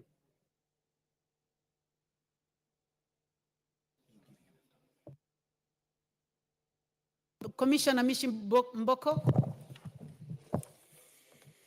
Asante sana Mheshimiwa Spika, na mimi pia naunga mkono hoja hii ya uteuzi wa kijana wetu Aden Abdi Mila, na niweze kumshukuru Rais wa Jamhuri ya Kenya pamoja na Mheshimiwa Raila Amolo Odinga kufikiria kabila ama jamii ambazo zimetengwa. Tuliona Fikirini kutoka kule Pwani, tuliona Profesa Shaukat kutoka Pwani, tumeona pia leo kijana wetu kutoka sehemu za Samburu, Michael, na sasa hivi tuko na kijana Abdi. Jamani, chenye sifa lazima kipewe sifa. Na naweza kusema ya kwamba mambo ya ubaharia na mambo ya bahari ni muhimu sana, hususa kwa watu wa Pwani. Najua kijana huyu kwa uzoefu wake wa elimu, kwa uzoefu wake wa kufanya kazi katika taasisi za umma na taasisi za kibinafsi, ataweza kusaidia hata mambo ya uvuvi katika kule Pwani, katika ziwa letu la Victoria, ataweza kusaidia mahali pakubwa sana. Na niweze kusema nimeona pia ni mtu ambaye amesaidia mambo ya jamii kwa kiwango kikubwa sana, na tajriba yake haswa ya elimu itamwezesha kuleta mageuzi katika sera na katika sheria zile ambazo zinatakana kupigwa msasa kuhakikisha mambo ya ubaharia na mambo ya bahari kwa jumla yataweza kuleta natija na yataweza kugeuza uchumi wa taifa hili letu la Kenya, haswa tukiona ya kwamba kilimo samawati ni kilimo ambacho serikali ya Kenya Kwanza, ama tunaweza kusema serikali ya mseto sasa, ambayo imechanganyika, imekipatia kipao mbele. Kwa hivyo mimi nasema kijana huyu anaweza na ana tajriba ya kuleta mageuzi ambayo yataleta natija katika mambo ya ubaharia. Naunga mkono Mheshimiwa Spika. Asante. Mheshimiwa Abdi Kadir. 2 minutes, please. Okay. Thank you, Madam Speaker, for giving the opportunity. Madam Speaker, you know, I have known the nominee for about 30 years. We have been schoolmates. I was 1 year ahead of him in high school. One was in Jacko Art, I was in Nairobi University. Our history is intertwined. He's somebody of integrity. He has the experience, and professionally, he's somebody who has worked through the system. He was working in Kenya Power Lighting, and also he worked in NTSA for a long time. These are nominee. If given the chance, I think he will do a very good job. He will do a thorough job in maritime and shipping affairs. With those remarks, I do support the nominee. Thank you. Member for Kwanza, the honorable member for Kwanza.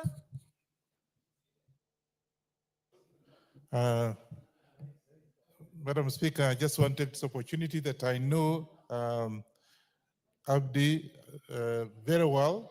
When he was in TSA, I met him personally, and I think he's up to the task.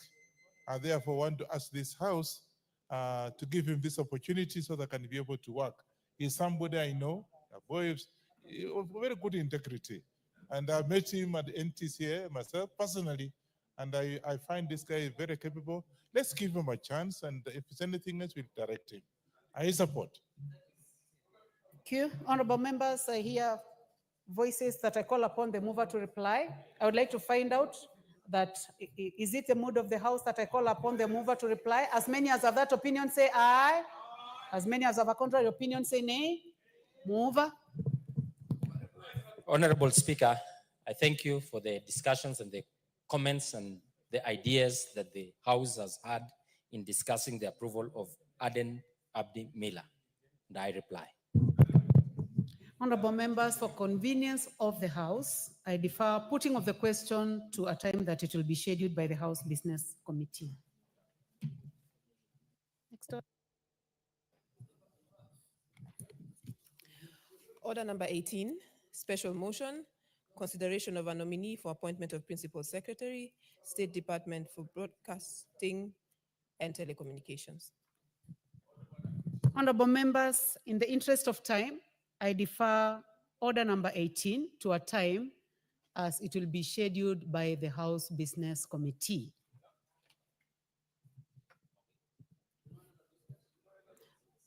There be no other business, honorable members.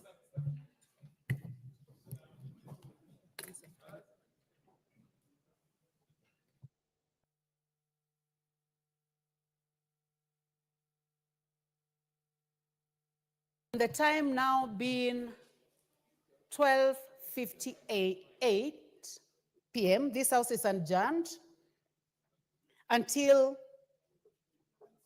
today, Wednesday, the 16th of April at 2:30 p.m.